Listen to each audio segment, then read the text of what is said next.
I'm gonna shit myself.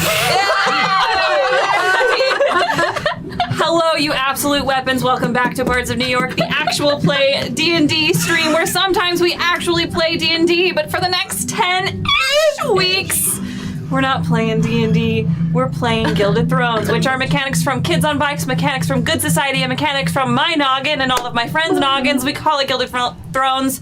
We love it. Gilded Phones. Gilded Phones. We got Gilded One day Phones. I'll Hello. go through this. My princess. ADHD fights against me. Your phone every isn't syllable. gilded? Gilded phones. Woo. Hi, Already friends. monologue token and a blessing for Woody. Well, we have some announcements to get through. Thank you for hanging with us while we waited for our lovely guest to arrive from the airport.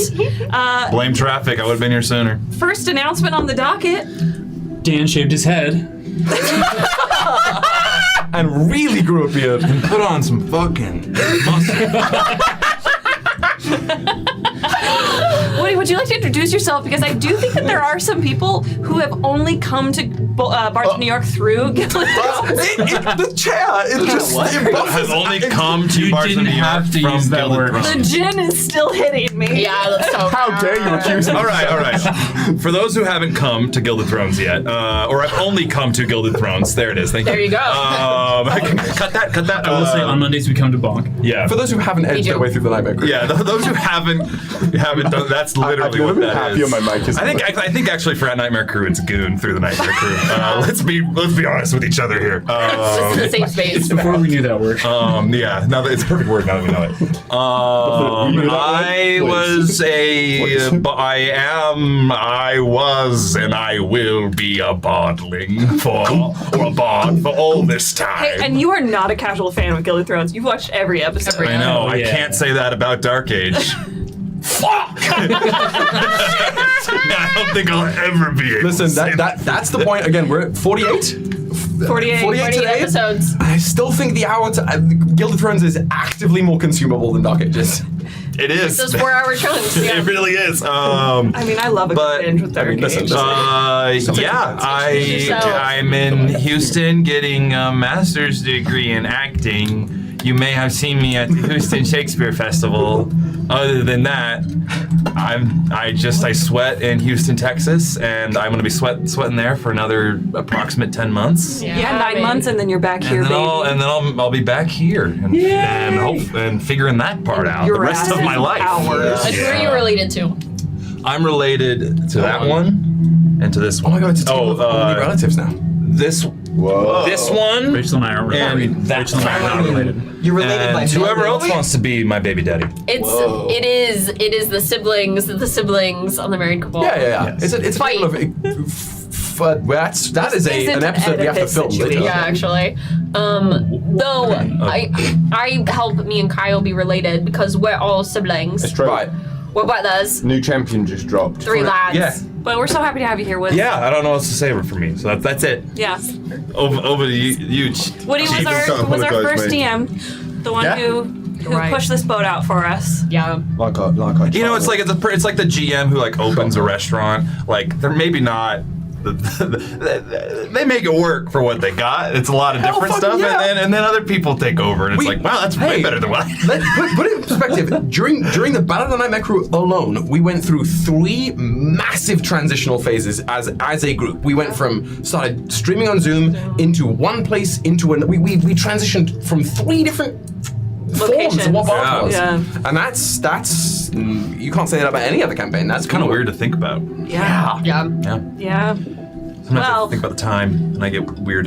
Announcement queen. What else do we Lost the have on our time list? I'm gonna start with our first announcement, and this is not me speaking as Rachel, this is me speaking as Commander Golden Mio. And my important mission to everyone watching is to join the Discord.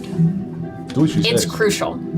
It is crucial that you exist in this cozy corner of the internet with us, because if you don't, you will not know the fan art that we reference. You will not get to read the fanfic that describes what happens when we fade to black.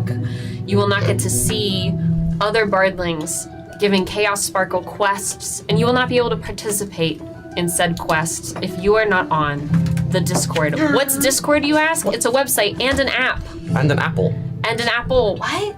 The apple of Discord. It's the Apple of Discord. And Mr. Apple this first. is I'm stuck like this. Yeah, good. Yeah, Should be. welcome. That's called Yep. colonization, mate. You can I've been doing this to Will and John for 2 weeks now, and I just knew it would happen on stream eventually. It was worthwhile. So, Great. if you do not join the Discord What's going to happen? Tell them. by the next time Woody shits, You've got minutes. I'm gonna You've already lost. I'm going to hack. more than he was before. I'm gonna hack Discord and I'm gonna close the doors, and no one else will be able to join. Discord. Bards of New York. Yes. Brought to you by Depends. Actually, depends. Get at us. Friend of the show? And once you're on the Discord, Wait, we do a 24-hour stream. we do 24-hour. That would put us on a closeness level that I don't know if I'm prepared. I'm not ready for that. I love you all we so wouldn't much. be able to make it through. Once you're on the Discord, Gold ball. if you scroll down a section of the Discord, you can become. Oh, Wiki Warrior! There is a legion of knowledge seekers, a bastion of intellect on the Discord. And if you are remotely interested in the tinfoiling, the red string theorying, or just the gathering of information and data, if that scratches your brain and you also happen to be a fan of this show, the Wiki Warriors is where you belong. That is a faction that is dedicated to compiling as much lore-based information and just raw factual information about the stories we tell, and gathering them all on a place online that we've all used to reference to help us tell our stories, because you know them better than we do at this point. I'm trying to think if there's a particular example on the wiki. There are just like so many subdivisions, and the wiki is so well organized that any kind of thing you want to seek out there probably already has infrastructure, but might need help in filling it out, and that is where you come in. Speaking of which, the Wiki Warriors have endeavored on a new project, arguably one of the most important projects the server has seen, the Caption Initiative. This is essentially trying to build captions for, I believe, eventually, all of the episodes we have ever released, to ensure that we are putting our money where our mouth is and making sure that these stories are as accessible to as many people as possible. And besides, how could you possibly sit through most of the episodes of Dark Age without captionings for words like Uthevenan, Dirthenasalin, or Kazriel Kicks, right? These are things that don't always sound like they are spelled, and if you want to know exactly where the Y's and apostrophes all go, They're everywhere. fight on the front lines of the caption project. I do want to say, I'm not saying that they're fighting. It is two separate and distinct, incredible entities. I believe we have Caption Commanders Cadets, and we also have Wiki Warriors. But there must be a bleed over, right? Oh, I mean, some of the fiercest warriors are also cadets and vice versa. But they are fighting a war on multiple fronts, and the war is a war of knowledge and power and theories. And against us when we mess up. When we dig ourselves into a hole. Yeah. When we misspell our own shit. Thus is the nature of all things. Yeah. If you want to fight on the intellectual front lines, the Wiki Warriors and the Caption Project are the places for you to hunt down. Yeah. But to even get there, you gotta be on the Discord. How else will you find it? Bust is And the nature that- of things. Go home. Is our announcement before I turn it over to our wonderful Kyle Knight. That was the announcements from this side of the table. Champions out. Champions out. We're on the American side of the table now. We'll give you that. All right now. Hamburgers. If you like your Bards of New York and you want to This is have some horrible. more of that, you go to bardsofnewyork.quiz. Skip. This is the worst. Did you go to Texas too? bardsofnewyork.quest is where you can get some fun merchandise. For the Bards of New York. You got boom booms over there. But we'll get to We didn't that. plan this, it just happened. Actually, Yeah, just that's happened. crazy. You got a boning right there. got a It's a boning. fun way to support the show. We did. We have a version of that, yeah. Yeah, we do. We got something. Yeah, it's a fun way to do it. do you know? It's really awesome to see that Jack. people like want to wear our merch. It'd be a nice little walking billboard for us. It's also just kind of cool to have some like nerdy stuff that is also like kind of aesthetically pleasing. I try my best. Yeah, if you find something on there that you're like, oh wow, it's not letting me in, and for some reason I don't have the technological skills that Rachel does, and I can't hack into it, please Not don't hack our everyone can site. be me. That is a Patreon exclusive, like the ones that the good William and the great Hannah are wearing right now. They are Patreon exclusives. What's Patreon? It is a website and an account. Think of it. Patreon is probably the most direct way to monetarily support the bards. It has a bunch of stuff. We're constantly adding as many things as we can, including behind-the-scenes content, we just dropped exclusive podcasts, and fun stuff like that. That's for the $1 a month. For $5 a month, just a couple of schmeckles. You can swear the Sentinel Paradigm, and that's where you get the access to the exclusive merch. You get merch discounts, and you get homebrew. Boom brew. Sometimes. In fact, the next homebrew is dropping tomorrow. Let's go! You heard it here first. It has all been put in order. It is the progress domain, and in revisiting the progress domain to get everything ship-shape in order for the Patreon, I have realized just how busted that the progress domain is. It was lit. It was great. If you're wearing the power armor from the Vanguard Armory homebrew 2 months ago. See, it all connects that way, and if you want to just like crack open your home game table like a coconut shell, almost everything I imagine we will ever pen is built for rule of cool and not rules as written. So if that's the vibe of your table, or that's the vibe that you want to bring to your table, come check the Sentinel Paradigm. Swear it if you can, if you have the shekels to do so. Schmeckles. Shekels were real once, right? The shackles. I could not tell you. What the fuck? A gamble. Fuck! A gamble. I don't think shekels were. That reminds me, we have a fun video to release on Patreon this I think weekend. that's a skin. Oh yes, we do have a We really have a fun video to release Yeah, this so weekend. Patreon is We just released really something fun today, way. in fact. Yes. You know? There's going to be a bunch of stuff. We're always adding more stuff. And we really, really appreciate it because it's how we keep the lights on, and how we buy more lights, and how we take over the world. Don't tell them the plan. Just want to briefly slide in. A shekel is a piece of Mesopotamian currency, usually silver, from back when Babylon's gardens still hung. Okay, so You're fully tweaking over there. this is where I live. don't fuck with me. This is my home. I've archaeology. We also released some fun photos, and there are more photos, but the promised collage that you might have heard Miles mention that he would make The cuck collage. are now The cucky bunch. on Patreon, along with some other backstage photos, and we have a lot more to sort through. We even have some videos from the hotel. A new class in the curriculum. Mermaids? Arts and cucks. Thoughts? Oh Wow. my god. No. No. Just so we're clear, what does that entail? Is it you are watching somebody paint? Are you being painted, watching them paint you? No, because that's not cooking. Is arts and crafts what you do when you're sitting in the chair to entertain yourself? You know there's only one way to find out? That's joining the Patreon. That's the secret third tier. Hi. And if you are in New York City Thank this you. weekend, some of the bards will be at FlameCon, so come say hi. That's it. We're very excited. We're very excited. It's a queer Comic-Con, NerdCon. I'm really, really excited. Yeah, that'll be a great space. And then, if you joined us this Saturday, and you want to hang out with us for more Saturday streams known as Voltaire's Aces, we will be back on August 22nd for the first full episode. But between then and now, you have FlameCon if you're going to FlameCon, you have Bards Rewind, Gilded Thrones, and then Voltaire's Aces ones. We're here. We're out here. We're out here all the time. Get used to it. So yeah. It's a joy. It's a joy to spend more of the week with you all. It's a joy to spend more of the week with y'all. Those are all the announcements. In case I you're wrote new down. here, or you haven't been here in a while, Sorry, I'm looking around.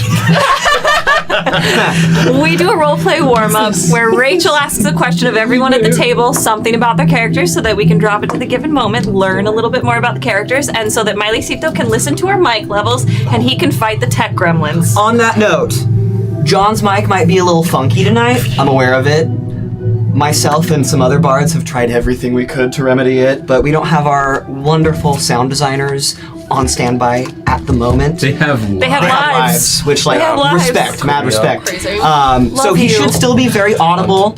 I've given him a note to stay on voice and to be aware to project and all that stuff. It's about time I'm silenced. So yell at John if you need to, but we will remedy this whole situation and that mic will be fixed soon. But Dante yeah, will be it'll be a little wonky. Yeah. Dante will be heard. When Rachel asks this question, if you are in the Twitch chat or the YouTube chat currently, you're in the Spotify or YouTube comments later on, or you have us in your ear holes whilst you are on your way to FlameCon. Please feel free to answer for yourself or for one of your lovely brain children, whether that is a TTRPG character you're playing, a book character you're writing, or your brain baby who keeps you company. Your imaginary friend. I was right there with you. Rachel, over to you. Thank you. I'm here with the weather. We're going to start with Kyle, so we give Woody some time to adjust. Next. I know. No, we're going this way. Yeah. Don't worry. And this is a lovely question for Miles. What piece of advice do you find yourself consistently giving to others, but constantly ignoring for yourself? For Lucan, I think that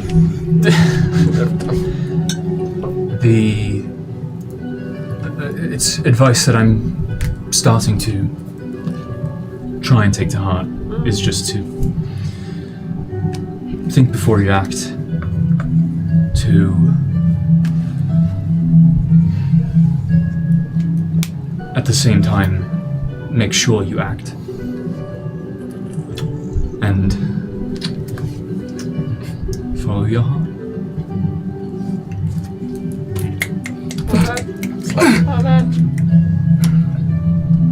I was giving. Sorry. Thanks.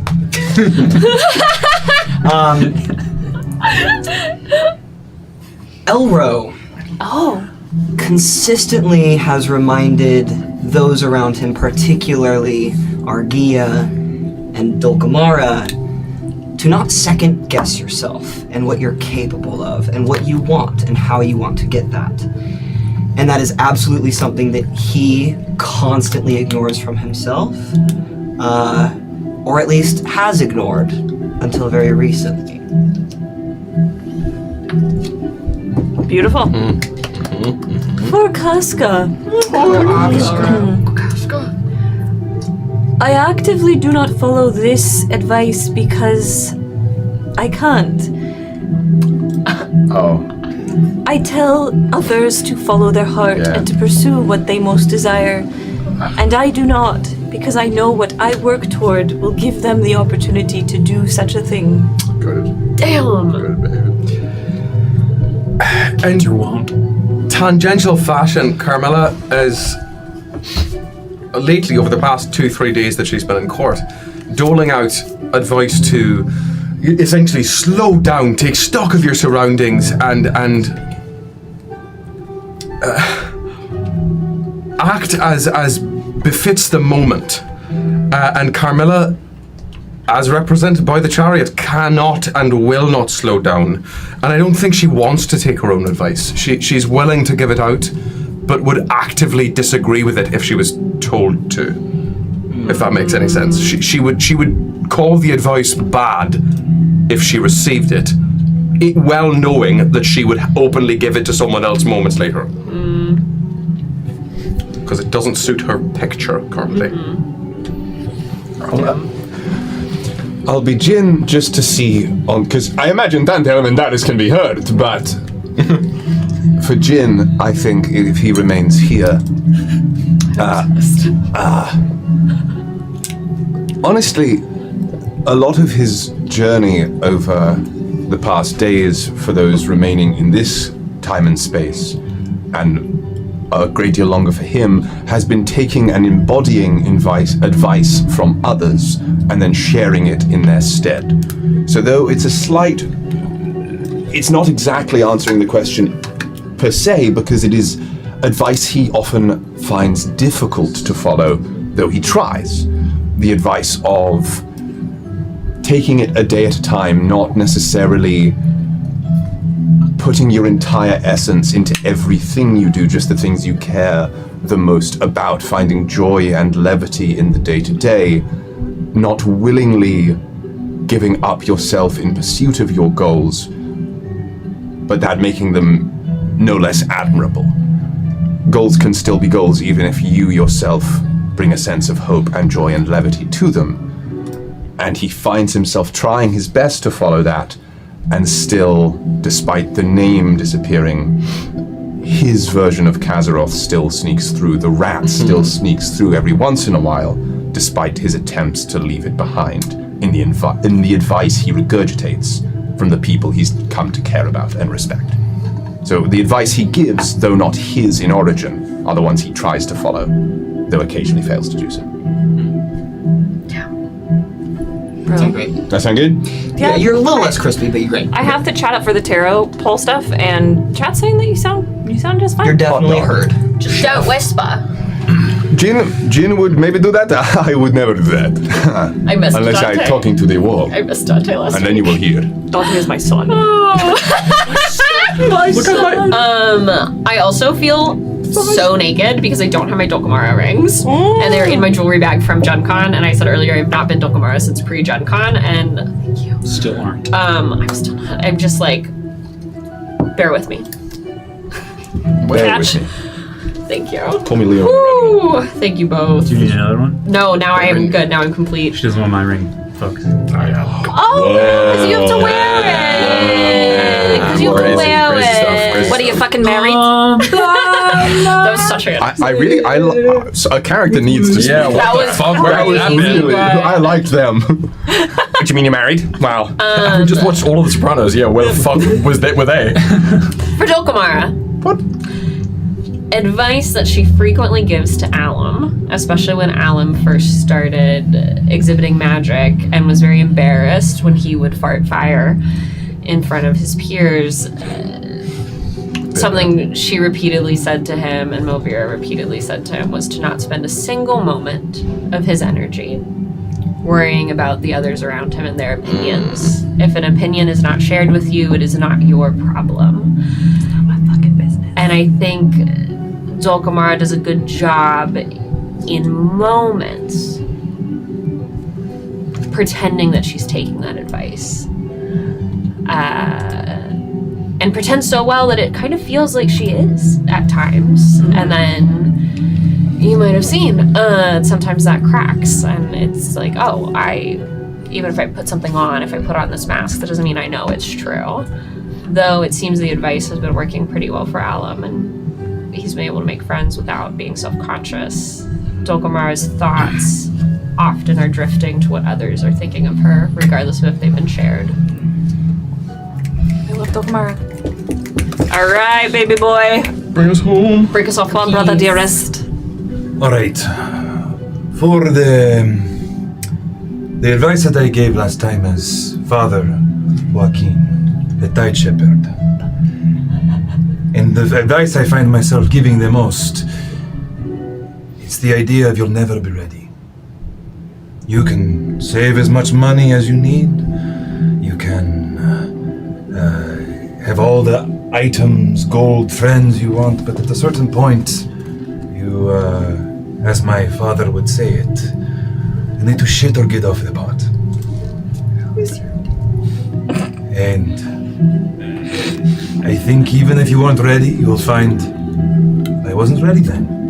And that is, as Father Joaquin, the advice I gave the most. Welcome to the motherfucking table. Our last bit of business before we return to the realm known as Arcadia is we do a bit of augury where we pull from the 22 major arcana to see where our stream is going to go energetically or literally. And when we do, everyone playing along at the table and everyone playing along at home gets to guess what we're going to pull. We have pulled, let me check the list. This is why I have the chat up. We have pulled the Empress, Strength, Moon, the Wheel of Fortune, and the Magician was last week. So what do we think it's going to be this week? And you'll be pulling, good sir. The sun. The sun, okay. I'm going the world. The Hanged Man. Sorry, can you say it correctly? Hungman. The Hungman. Thank you. I second Manuel Hung. Has the star been pulled? No, The star. sorry. That I'm was gonna crazy guess also. the Hierophant. Nice. Also very fun. Interesting. It's interesting. Icky, actually, a little bit. If you guess correctly, you get DM inspiration. Oh, really? Yeah. You get a cookie. I'm guessing the Hermit. The Hermit. Okay. Well, Woody, brother dearest, I'm gonna shuffle. You tell me when to stop, and then I'm gonna start pulling, and you tell me when to stop. Okay? Stop. stop, please. The one I'm about to pull? Yes, please. The respect. It's the Hierophant. Perfect for the Hierophant of the Order of the Unbound Star being at our table right now. That's crazy. Would you like to look at the art? You haven't looked at the art for any so of these. good. I think I've looked through That's these on my own time. What was the one you just? Was it Emperor. reversed or It was upright. upright? So, the Hierophant is represented by White Buffalo Woman. It's a North Dakota Lakota deity. The Hierophant is a divine figure and teacher who shares the rules, rites, and rituals to follow as a community. There is a place for everyone and everyone in their place. She encourages the comfort and support of the group and the path well trodden. It was upright, so our keywords today are conformity, compassion, social approval, tradition, and legacy. Whoa. Sick. Pretty funny for a masquerade. That's Pretty crazy. funny. Oh, I love this. All right. Well, with the Hierophant leading our way forward into this episode of the Masquerade, Miley-cito, will you please give our friends their invitation and roll that bean footage? One worthy of witnessing history. You are most graciously invited to attend the wedding of His Grace the Duke and Her Ladyship, the esteemed and most favourite niece of Her Imperial Majesty. 'Twill be a joyous and consequential union between our humble and harmonious nations. We entreat you to arrive at the court, our modest seat of marble and mirrors, where we, in our wisdom, practice peace. Come adorned in your finest regalia, cloaked in civility, and armed, as always, with discretion and cutting wit. We will remind you that poisons, though ever a temptation, are discouraged. Let those who attend do so with eyes open and tongues guarded, for alliances forged here shall surely shape the fate of empires. Ever and always, your Imperial Majesty.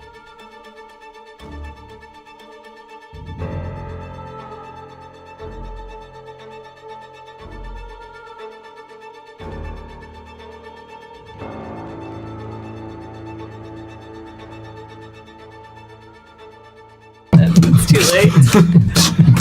Oh, Link, I'm so close. I'm so close. We're back. Are we back? We are. We're back, baby! That's all I needed. Thank you, Miles. Oh my god. Woody, please stop edging, stop edging. You know what thing I've been saying? I'm sorry, I'm derating this right away. Sorry. On the internet, people who are just like in the background of like an interview and somebody just like cracks a can of Coke at the perfect moment. And I'm like, that's hilarious. Just be like, somebody's like, I love you. That's it. It's like the ads you get for Coke. All right. Welcome back, or welcome for the first time, to the realm known as Arcadia. Last we left off, we left our children in the room of Dulcamara, formerly known as the Flower of Death, artist formerly known as, and they were going through a lot of information that they had found in various rooms during the events of the Masquerade. When our camera shifted to the Masquerade, we had several dances of various import, and if you have not watched that episode, I suggest you go back and watch that so you understand the context of what is to come in this episode. But before we return to the Masquerade, before we return to the sisters in the mirror, and before we return to our beloved children, we're going to go back in time for just a moment to the morning of the Masquerade. Dawn has just broken. The mists outside of this window where our camera sits are burning off as you hear bird songs start to ring out over the gardens and the mazes. And as our camera starts to pan back around, with the sun beginning to peek over everything. Father Joachim, you are in your chambers.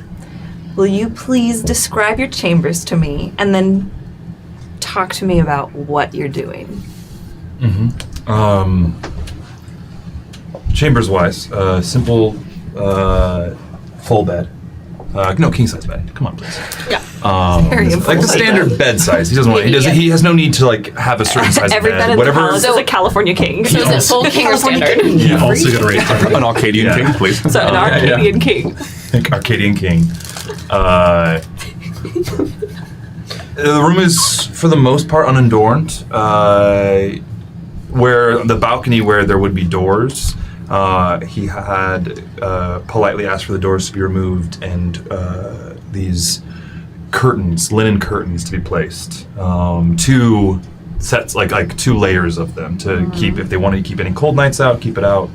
And at the moment, there's a breeze that's blowing the wind in. The only things that really are adorning this room is in the corner there is a table that seems to be a, you look at it like, oh, there's a bunch of terrariums. And you get closer to it and it is a small garden. There's a couple bonsai trees, and for those who know their herbs and such, there's a lot of like very rare flowers and herbs that are pretty particular with the type of climate they like, but every single one of them is doing very well. And So which one's the Arcadian weed plant? That's what I need. There's a jar of the dried stuff. That's already. All right, I'm gonna ask for a name that later on. shit's sticky.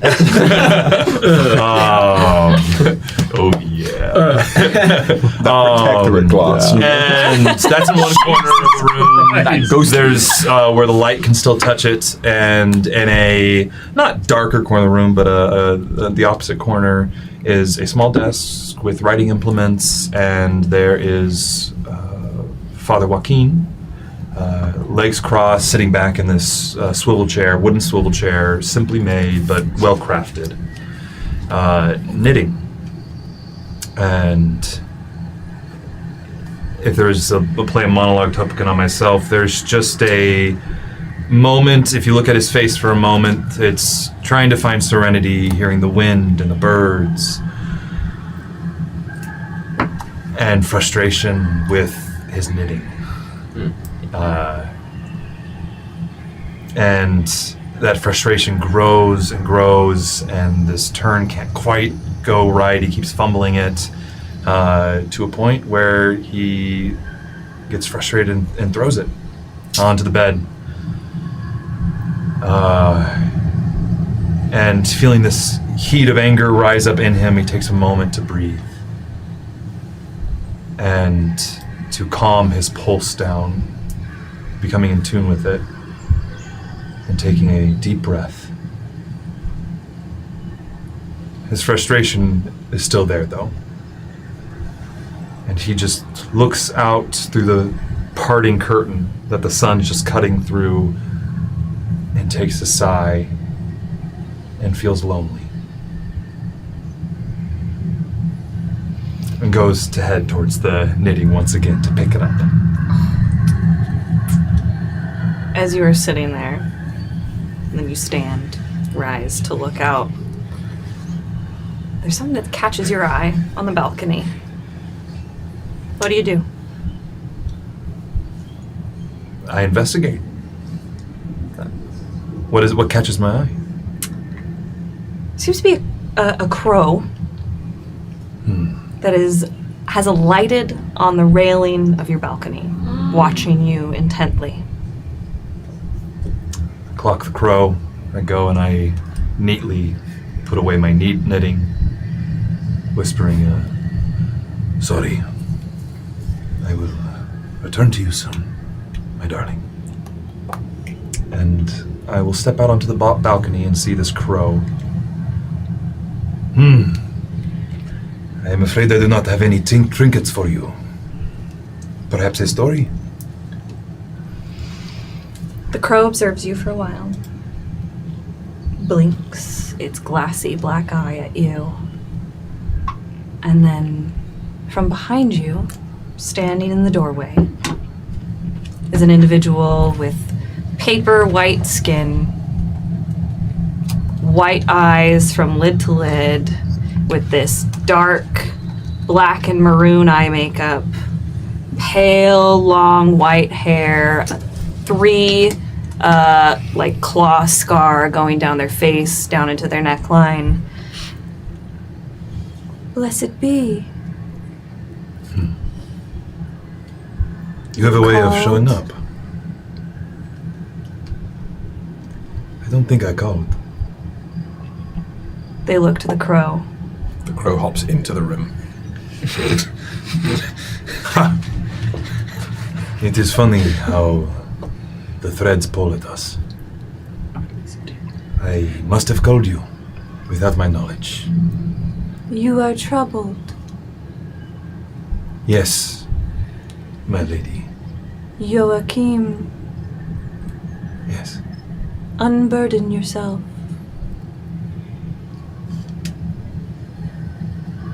How long have we known each other, Ashright? A very long time.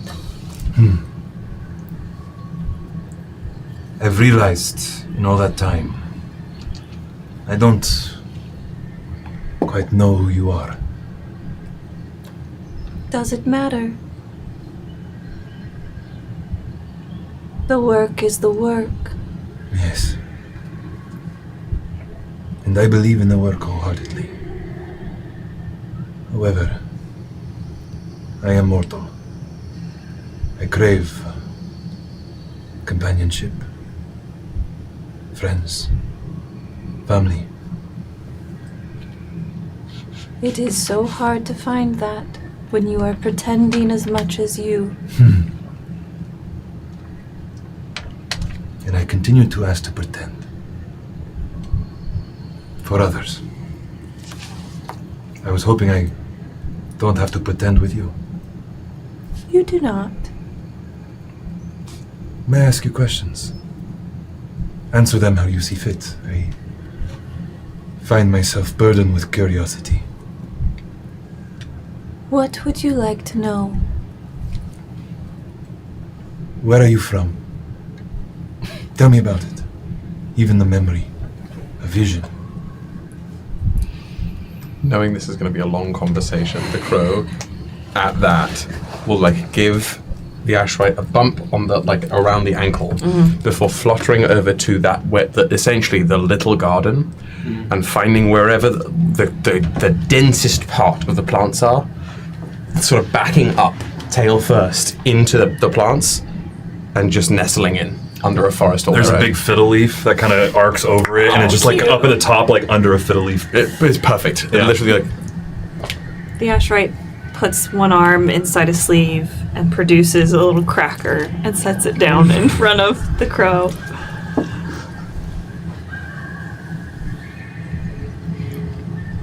It is a place similar to this. In many ways. The etheric magic, its people, in certain ways. But it is not this place. Do you not have a memory of it? Just describe me one thing. Don't speak in riddles. We both do that enough. Just a Great vision. tree. Tell me, what does this tree look like? Made of ether, completely transparent, and yet it will shield you from all elements, connect you to all worlds.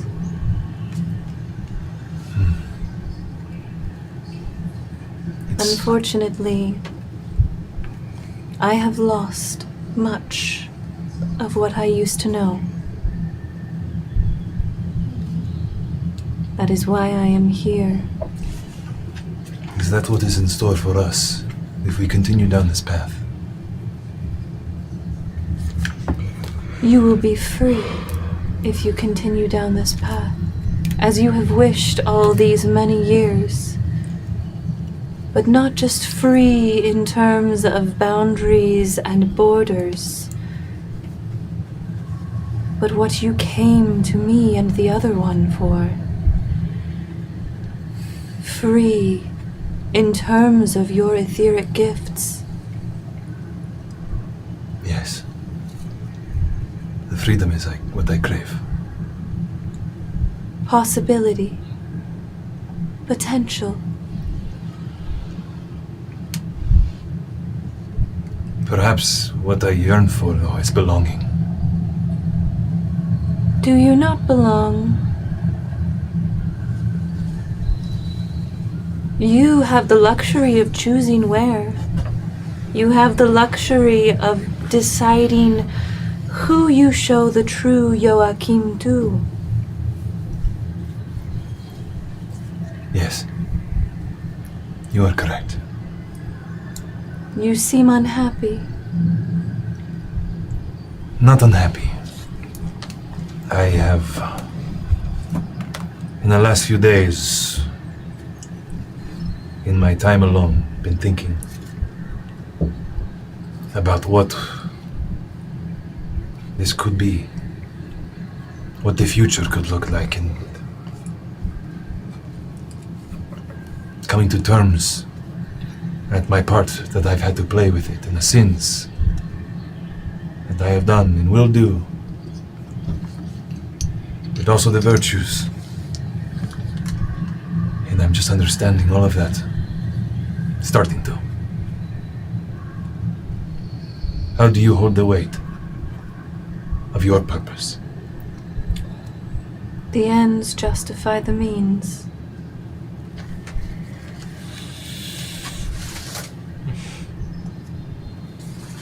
And it has been far too long that this wheel has sat stagnant. My Lord wishes it to turn. As do I, if I am to find my home. As you must all find yours.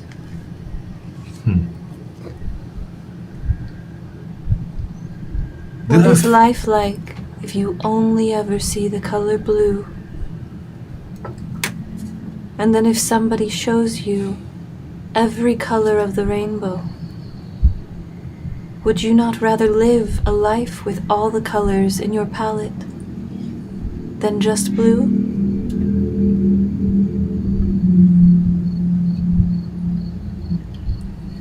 Was I happy only seeing blue? Ignorance is bliss. But what bliss could you find with a future full of potential? No more chains. No more walls.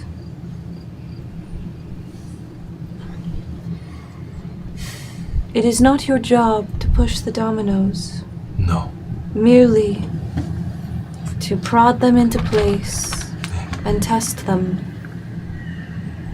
And you have done well.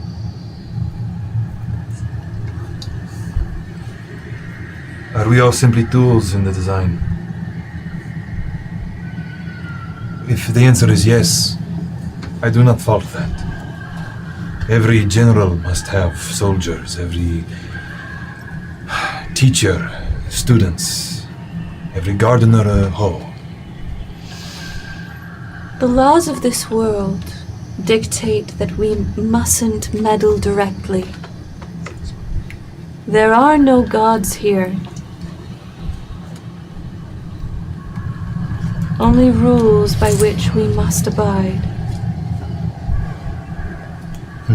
We are not part of some great plan to control this world, merely to free it. To see how and where that wheel turns. It cannot turn without unity and without those walls coming down.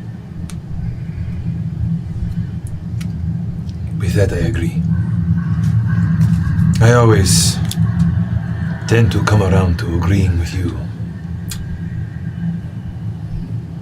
I am rarely wrong, but often early.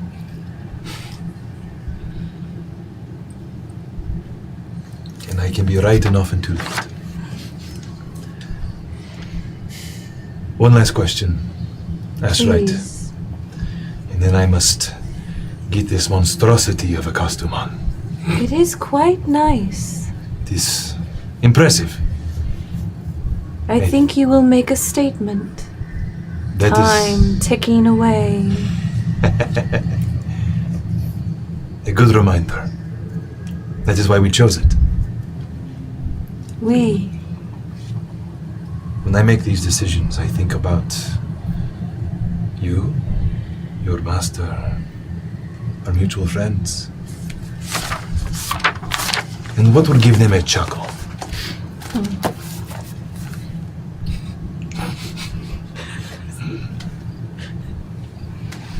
Does it give you a chuckle to see it? It is quite amusing. I didn't try that the last time around.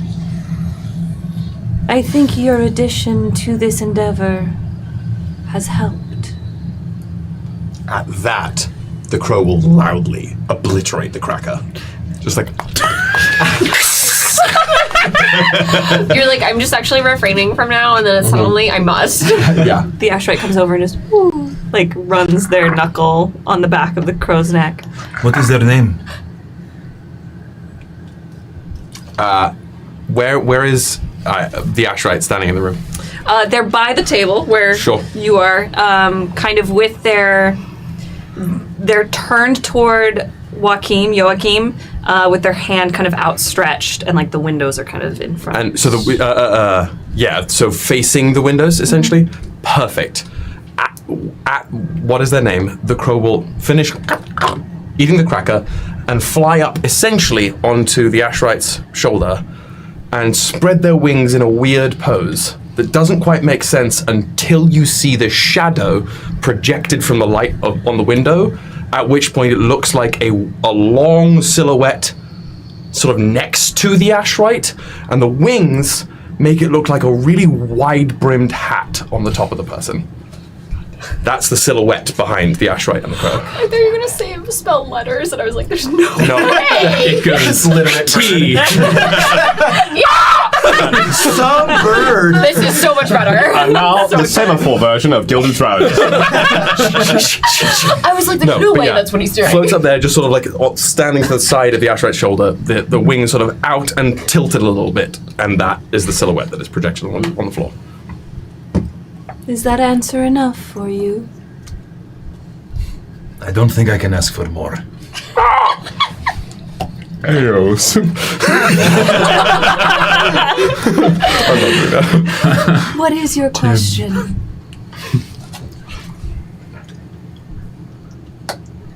Do you have a favorite food? I truly want to know. A favorite food? Yes. When was the last time you thought about food? I have been busy. Of course. I am much partial to coconut macaroons. Good to know. Well, boss, I hope to have more chats. It is always a pleasure. Please give my regards to the other one. Of course. I'm sure they would love to hear that we have spoken. May the wheel turn ever in your favor. And the tide rise to meet you. Blessed be Joachim. And one blink, and the next. The Ashrite is gone. Takes a breath. And under his thoughts, the weight of them. Joachim Alcordo. And he gets to putting on his outfit. His clock fit. His cloak. This is a monologue. Token. Yeah, it is. Now, I find myself very curious. As the conversation is ending, wherever the Ashrite is going, whatever memories are stirred up, whatever thoughts are percolating as a result of this discussion, whatever things they think about that are just for them, I, as John, the viewer of the scene, have been thinking a lot about the sensation of home for the Ashrite, and that the reflections on that. What limited was spoken, it felt like there was a lot of inner life behind it. So I would like to know what thoughts remain percolating, either in images, word, description, whatever you feel comfy extending. Dropped it, you can't play it. Where the Ashrite's thoughts of home reside in this moment. Our camera focuses in on the Ashrite's mind, and if we were directing this as a TV show, whilst the Ashrite is giving the answer, we see flashes of that cottage that we know Merritt is in, with the dark woods and the green couches and the bird cages.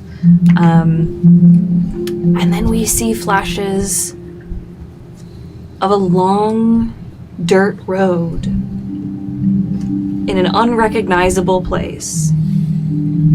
And we are the Ashrite's point of view as they walk. And you can hear footsteps behind them of companions. But when they turn around, they can't see them. They're obscured. But they know they're there. And that's what you get. Thank you. I have to remove myself. Goppy scroll?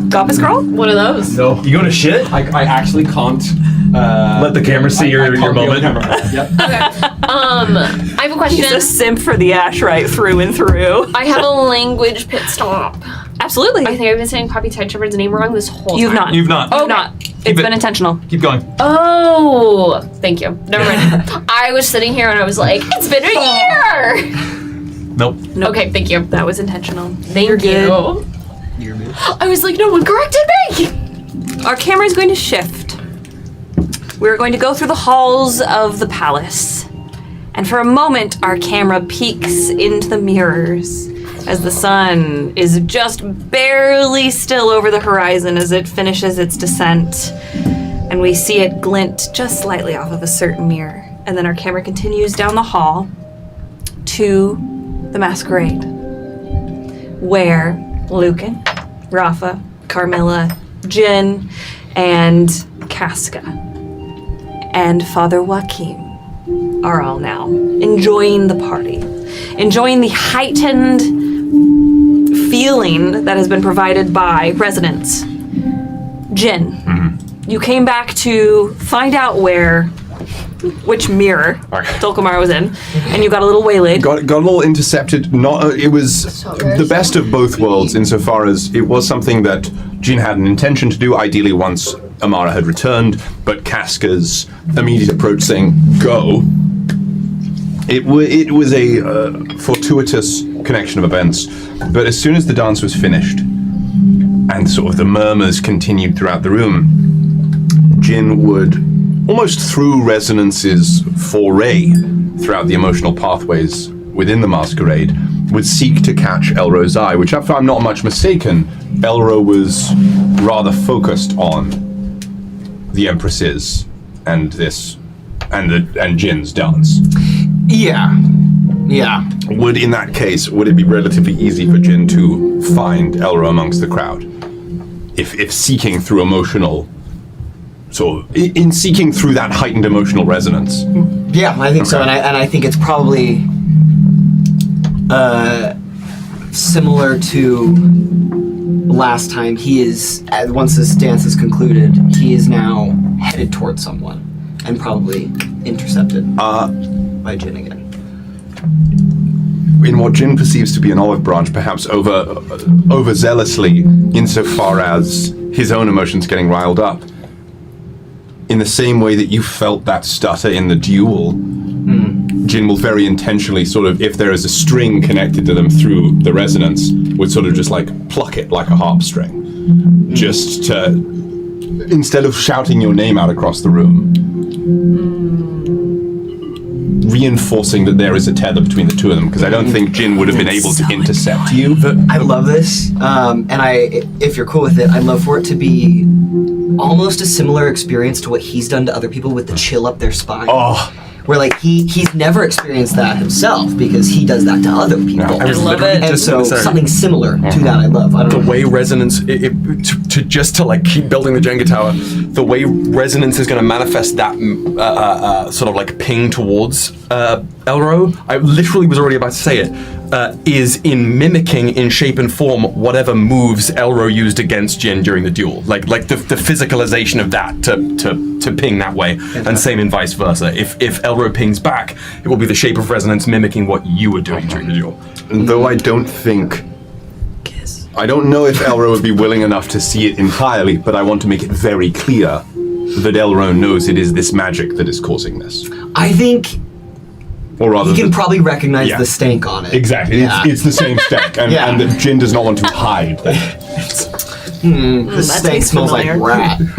Oh. Rat stank. And so I think he at that, he kind of, in a way, like stumbles in his footing and kind of has to catch himself because it's a sensation that he's not familiar with, but he knows who's behind it. He can smell that stank on who's behind it. And so he kind of stops and probably looks back to where Jin was with Andronica, and I don't know if he's still there Jin, or if he would be a lot closer. Jin would be pretty much approaching you in this moment. Forgive me, Elro, for disrupting your evening once more. What do you want?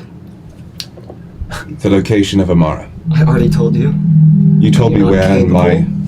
No, in this case I am not. My cowardice got the best of me. I am asking for your help. If you would offer it. Seriously, what happened to you since the last time I saw you? A great many things. I'd be eager to tell you about them in detail. I owe you that much, I feel. I mean that in earnest. Why do you want to know where they are? Mainly, I worry for Del Camara and want to ensure that they are here at the masquerade they wish. And secondly, I made a mistake. Showed them something. Made several. That much we agree on. You showed them something? I did. Care to elucidate? Perhaps in a different time, different place. It would have been overwhelming, and I did not think of it that way.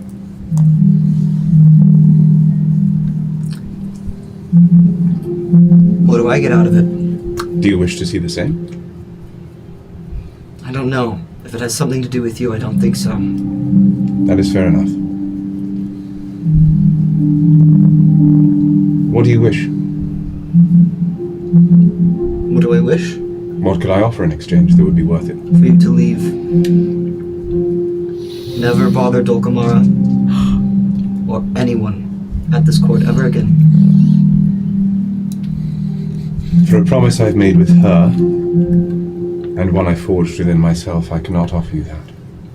Why does that not surprise me? What is it you want? I don't think you are capable of giving that to me.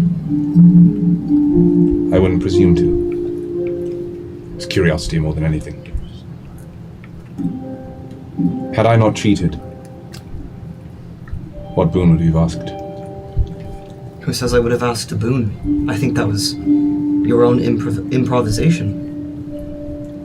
A fairly good one, if I do say so myself. Would you have just won for the sake of winning? Is there something wrong with that? Not at all. Noble, in fact. I was perhaps a bit selfish, a bit too eager. And you had to win for that to happen. I found myself in a position too good to resist. I did. I felt I did. Whether or not what I asked for comes to pass, it got them thinking, got them feeling, made them afraid. And before the past few days of difference, as you acutely put it, I think that was enough for me to make them hurt. I don't know if that does anyone any good anymore. But I didn't come over here so you could just listen to my incessant rambling. I'm sure you're thrilled by it. Then perhaps I won't bother you again. If you can give me that, then I will show you where they are. Do you require a promise? Promises have left a bad taste in my mouth as of late, so no. If we'd met under different circumstances, I do think we could be quite good friends. I apologize that my actions have soured that for us. At that, there's a moment internally where he realizes this is the first time he's really heard an apology from anyone close to him. And it would be, particularly with resonance right now, and this extension of it to you, it is, Jin's emotional state is as readily readable to you as others are to him. That door is opened. So there's a small chink in his armor there. If that is what you desire, I will do it. Amara cares for you deeply, and it seems like other members of the court here do as well and think of you quite highly. As do I, as a matter of fact. Surprising. I hope not. Oh, not about you. Sorry. Oh. About certain others. Let's get this over with, and he will just start heading out. I'll follow. And I'll give a nod to Rafa as I'm going. Rafa, very confused. Very confused. Wait, hold on. Where's my? I want to play a monologue token on Rafa as we're transitioning out of this. Yeah. After watching Mendax and Mercy and Andronica and Jin dance, and sending Jin off, and then Jin coming back. What the fuck's going on in Rafa's mind? So you said you were gonna go get my girlfriend? Yeah. I'm going to go on. I mean, Rafa, as soon as she, since getting to the masquerade, she has already been at a 10 out of 10 in terms of anxiety and heightened emotions, and then Jin entered and kind of exacerbated that. And then she was given a little bit of a task to try to work with resonance, and man, she tried. She gave it her all, but she was distracted the entire time because she was curious as to where Dulcamara was. She is in her thoughts as to what she witnessed last night and what she assumes is happening with Mercy and with Mendax, and so she has been. It's like every song, kind of like with Resonance, how you explained that throughout the renditions of the music, it amped up over and over. With that internally for Rafa, that anxiety just keeps amping up with every song, and every time she looks around, she doesn't see Amara, and then she sees Jin return without Amara. And she's even more confused now. And so she sees that nod from Jin and thinks, okay, I can trust him, but I need to talk to someone now about what's happening. So she's very confused, very concerned. That's beautiful. Thank you very much. You make your way down the hall to the Hall of Mirrors. Elro, do you lead? I'm assuming you lead Jin all the way there? Yeah, he will lead Jin there. Woody, please. Oh. Get up. And then he's not going to go all the way to the mirror. he will just indicate which mirror it is, and then he will return back to the ball. That is what happens. Thank you. As Elro begins to leave, because he would, nod, goes into the mirror. Sort of, there's a tentative nature of like, I swear to God, Elro, I'm gonna believe you. But if I end up in another fucking wintry land, a big old wolf tries to kill me, I'm gonna lose it. So there is some hesitance. So it's a slow. It's not like a. Again, leaving resonance behind, Jin is faced with the fear and the cowardice that was formed and founded, embedded in his foundation of person as a child returning to the glass. And he's never had to deal with it because he's always had someone helping him quell it. And so in this moment where he is fully removed from resonance, the fear that is still present, the anxiety, that sensation is very difficult for him to navigate without that assistance. He's feeling it currently. Oh yeah, big time. You absolutely then hear like a rapping at the window.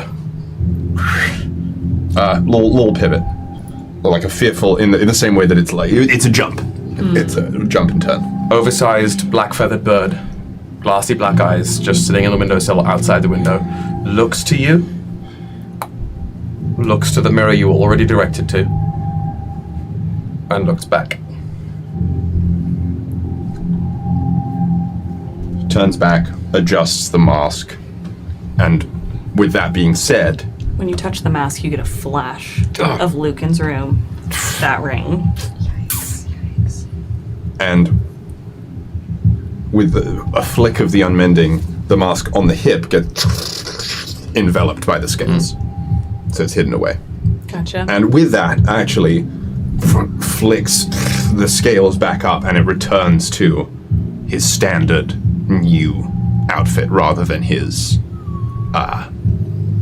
masquerade outfit. Notably, the mirror Elro pointed out to you is not far off from where you were. And that those broken shards of glass that you stepped on from a broken mirror are right next to the mirror that Elro pointed it out to you. It is like that's a failure. That's a loss for Jin. That's a truly like, man, had I just had the strength of courage to walk into one more mirror, it would have been that one, and I didn't. Go. So that, a little more emboldened, honestly, by that impetus, makes his way in. You enter this mirror. Lovely. It's a grassy plain, a la kind of the Cliffs of Dover type thing that goes out for a considerable walk, and then it drops off into a cliff face, and there's an ocean vista. You can hear some late night gulls as the sun is almost finished being set.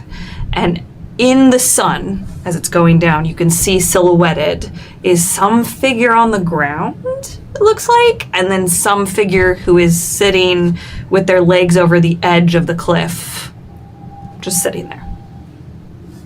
Dulcamara! Sort of making their way to the figures. Dulcamara has tried during this conversation to like put Melvira's head in her lap. Just like continuing, like it's a hand on the hair and a hand continuing to try to put like those bits of antidote into her lips, just kind of like rubbing her chin, her hair, and it's just quietly like doesn't turn around, is just still leaned down. Tears from earlier have dried, but is just at the tail end of telling Melvira everything. And we will be fine, and we will have the allies, and we will have the star, and we'll be able to do whatever we want. I just had to save you tonight. You just had to let me save you tonight. And I'll take you with us. They won't be able to get there before us. It'll be fine. It'll be fine. You just have to get through tonight, Melvira. Notably, Melvira does not say anything. Her lips remain blue from the antidote. I think throughout the whole time, however long they've been talking, that's the like Dulcamara gets to a natural end of what she's explaining. The tapestries, talking to Belladonna, talking to the Empress, and waits like where you're supposed to get a response that she doesn't, and just nervously keeps going. And I know it's so stupid, and I thought I would just someone would walk up and they'd say, "Oh, you're ready. You know, I've been waiting to meet you. And we'd have another person. As soon as Jin notices it's Amara, it would be able to progress into a run. Doesn't take you long to get there. Dr. Amara, what happened? Immediately kneel down. You have to unmend it. You have to take it out. What is it? Oh, poison. Mine.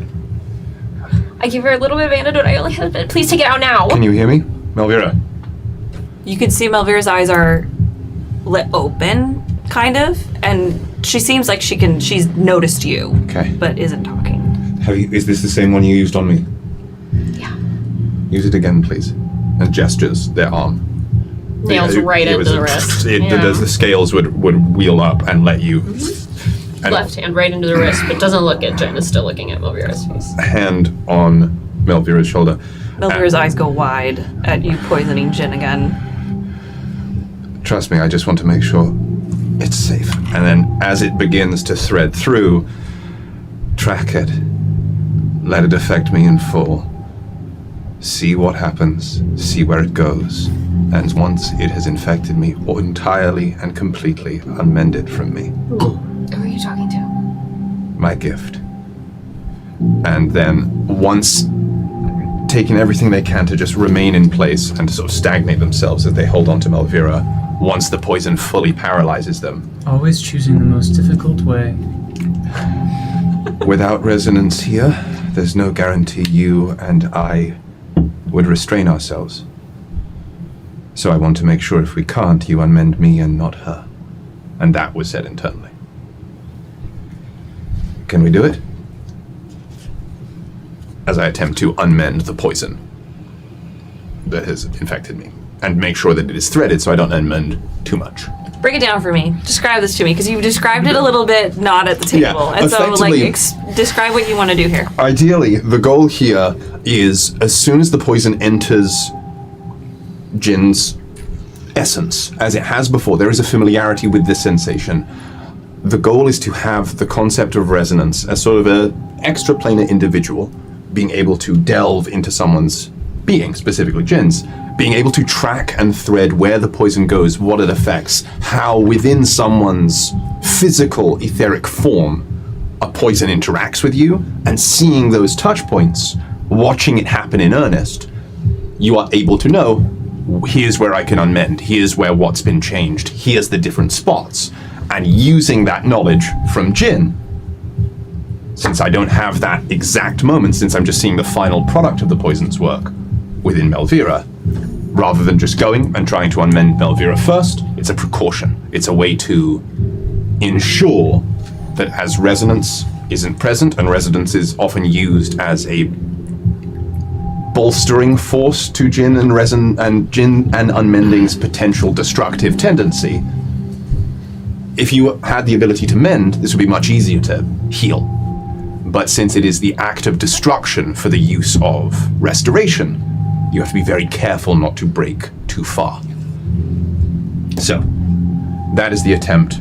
Firstly, ensuring that it can be done, and that it can be done with me. I'd imagine this has been attempted before with members of the crew, Okay. Faye and whatnot, but again, that is a different beast. Mm-hmm. I feel like the etheric form of a Fae is much more... It's easier to use this sort of reverse engineering of magic, the effect of something, the inverse of what it is, if that makes any sense. So that's my attempt, that's my goal. Roll me a magic check with disadvantage. Okay. You are poisoned. Yeah, but specifically, unmending isn't. And that's who I'm asking you to do it. I don't got a body. I just got hot. With disadvantage, a 19. Nice. Those are good rolls. Damn. What was the higher It was a one? 16 and 17. So Wow. it was 19 or 20. Oh, somebody's rolling well. Hey, this is trying to make amends, yeah. Also, while you're trying to focus, it's just like every 10 seconds of Amara just going, Jen!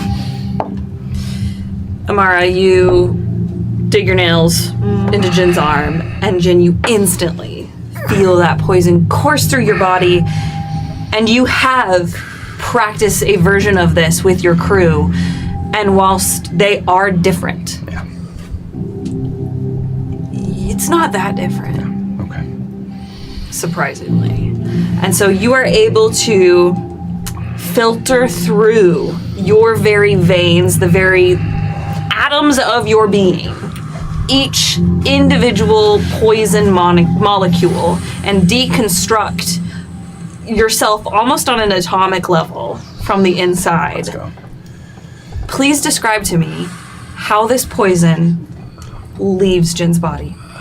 Paint me a word picture, wow me with your whimsy. So as sort of incidentally, as this happens, I think it is the nature of his unmending to be used in this way that almost akin, kind of to Loki season 2, you can watch his skin and body sort of have that same ripple that his armor does, as different versions of Jin, ones that have been mended, been unmended too far, like flashes of other versions of what this unmending could have been, ripple up the exposed bit of arm as it leaves and goes through him, and as this sort of pain flashes through him, the shredding of memory rips past.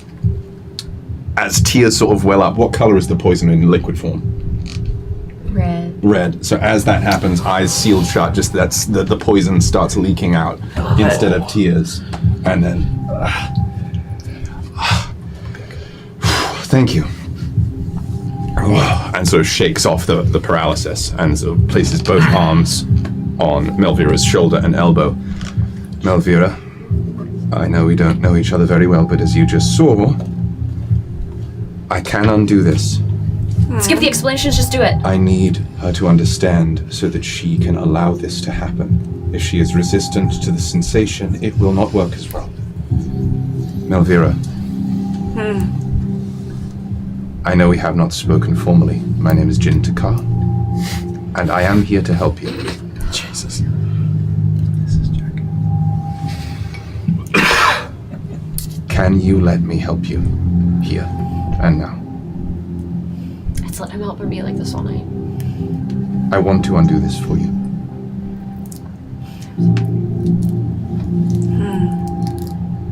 Okay. So it places the hands there. What I'm attempting to do is remove the poison.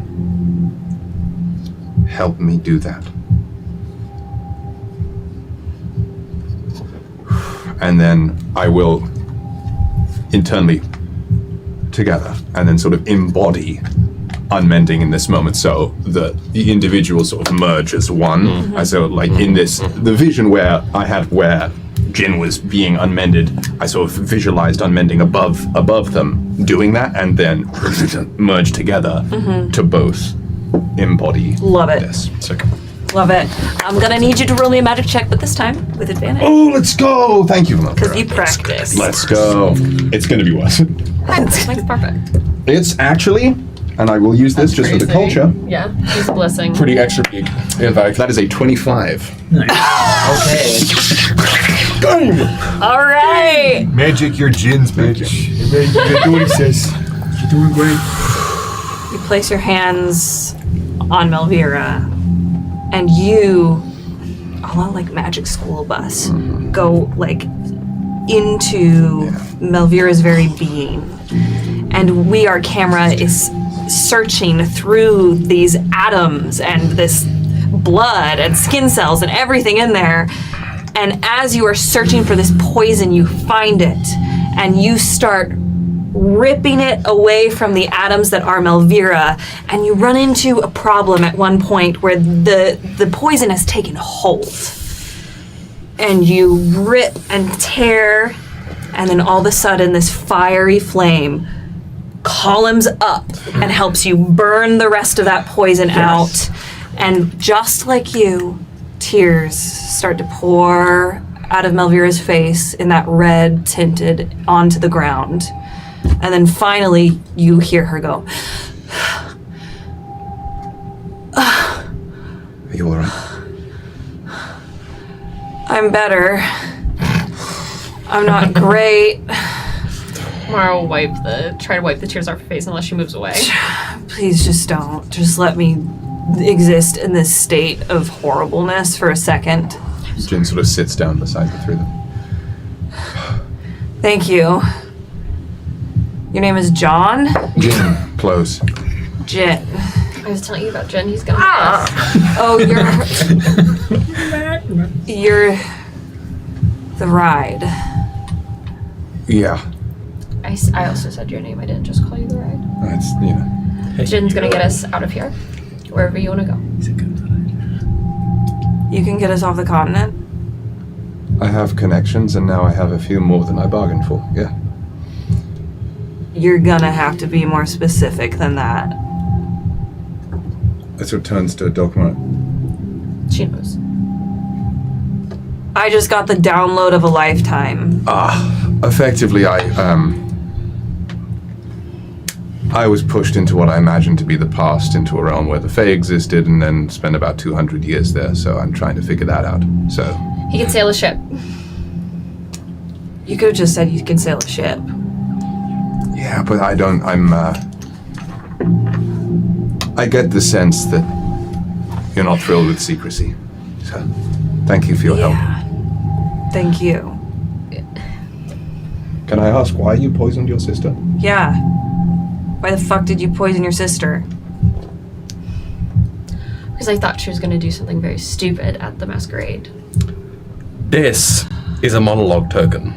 Before this scene progresses, I would like to know, however much you are willing to share, Hannah, in whatever format you're willing to share, of what was going through Melvira's mind between when we last left the two sisters in this mirror and now. We get a lot of flashes of Melvira's childhood. Suddenly, some things that Dulcamar has said have made pieces of Melvira's childhood fall into place. That's why they wanted me to keep her safe.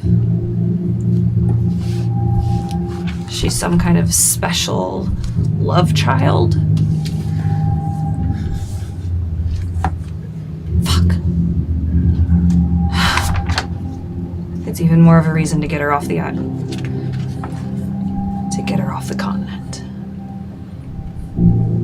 Now you're stuck with me, Amara. For better and worse. And that's what you get. Great.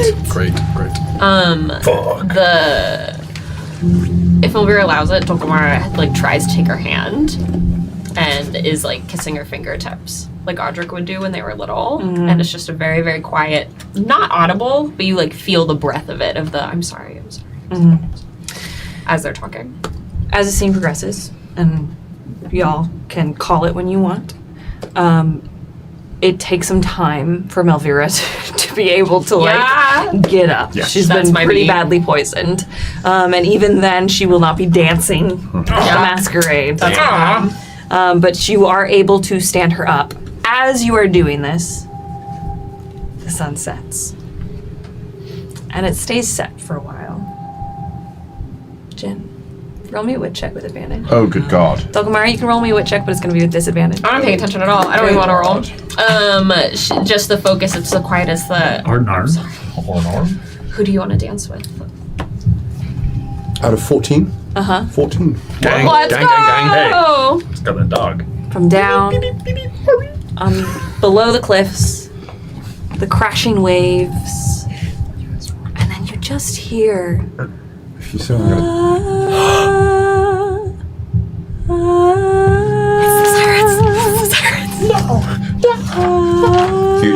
There's a stall. And a turn. Who the fuck is singing? You hear that as well, do you? Jindicius. I thought it was the poison. No, it's a siren. Let's go. A what? And then we'll put, this is again, and this is the first time I think you would have seen this since actually the mirror is that Jin has gone. Oh, okay. We're focused. This is a locked in. This is naval combat. I thought that what can I see that gesture So again? scary. I thought that was Jin falling to his knees. Again. I will. There's an instinct that I'm not going to follow. Fuck it. I am going to follow it. We're here to play a game. No, it's not simp. It's the opposite. Whatever you wish to say goodbye to this space, please do it now. Miss? As they're moving.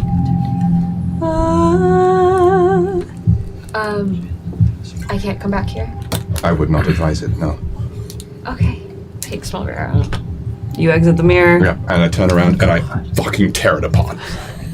I reduce the glass to sand. I won't even have you roll for it. It is just 1 minute a mirror, and the next minute, sand covering your feet. Next to that other shattered mirror. That's for my captain. And I'll return to the masquerade bringing help. Has an arm around Malvera and grabs Jin's arm. Is there anything else we have to undo this evening?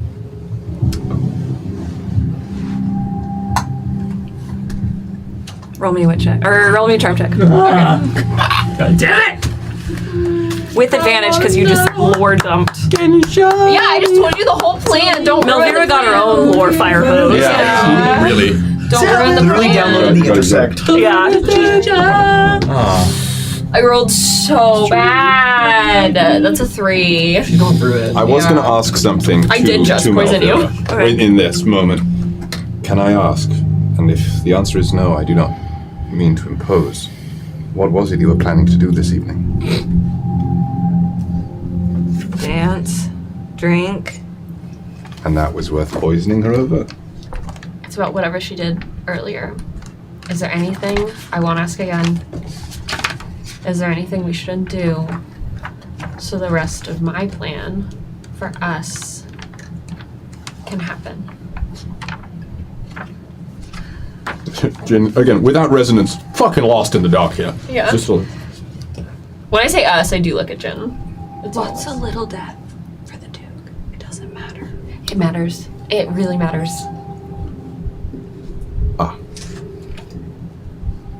What can we undo? Jen, Get me to the masquerade and I'll tell you. Oh my god.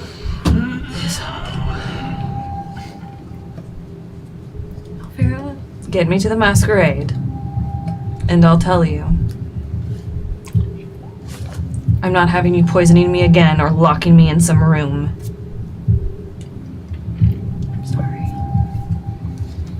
I'm sorry. I'll tell you if you get me to the masquerade. And you get me one of those drinks, that'll make me taste time. I think it's only fair. Yeah. She's gonna hold this over me for the rest of my life. And that's fair. Dulcamara will look in a mirror that's not broken and fix any makeup or any amount of her dress for the masquerade that has gotten a mess. If You step over the broken pieces of the mirror real fast. Oh. And one of those broken pieces catches your eye. And you see yourself, but with the Cheshire Cat grin in that broken piece of the mirror.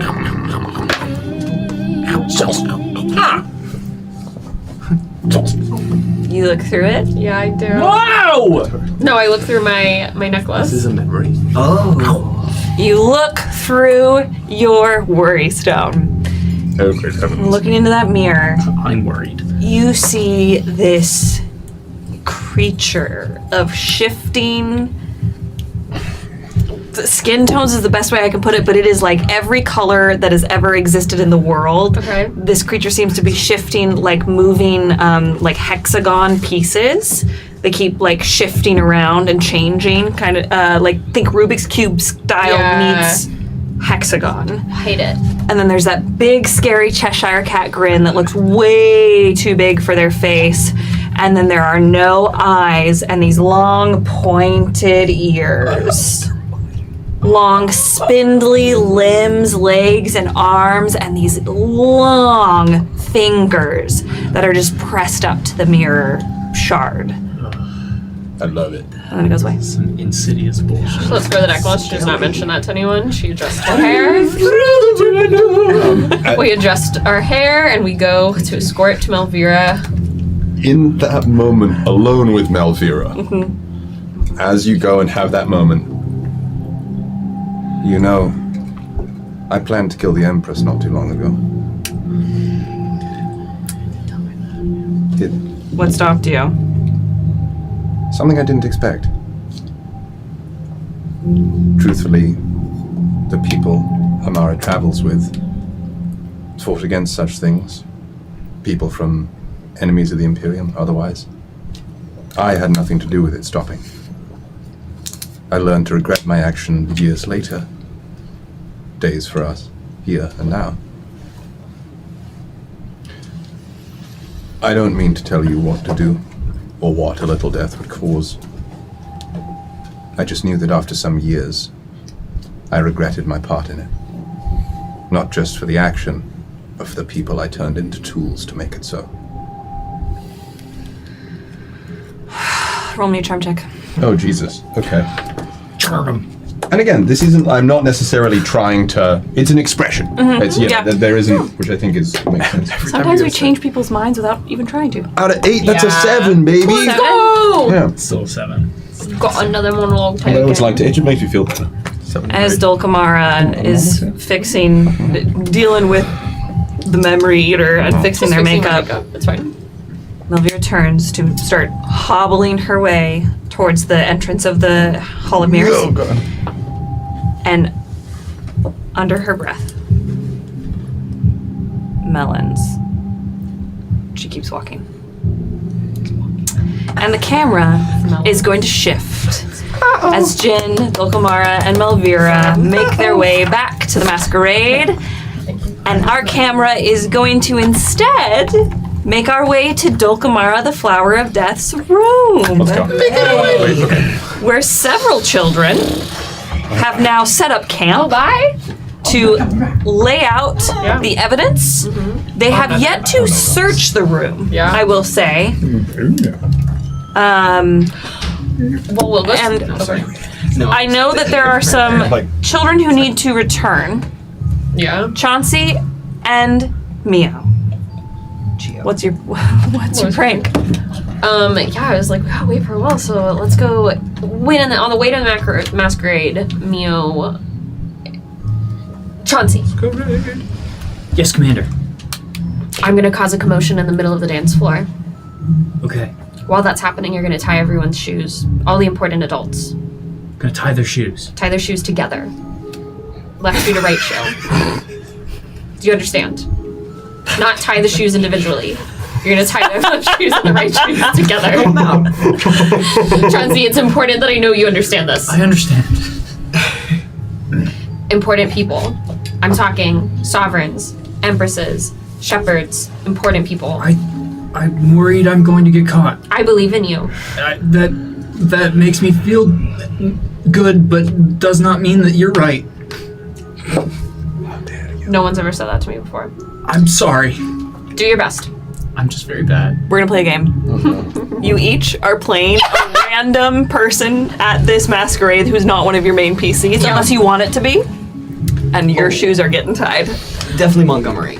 Okay. I would like to play Montjoy. You're not gonna be the tiebreaker? No, I want to be Montjoy for Okay. this bit. Okay.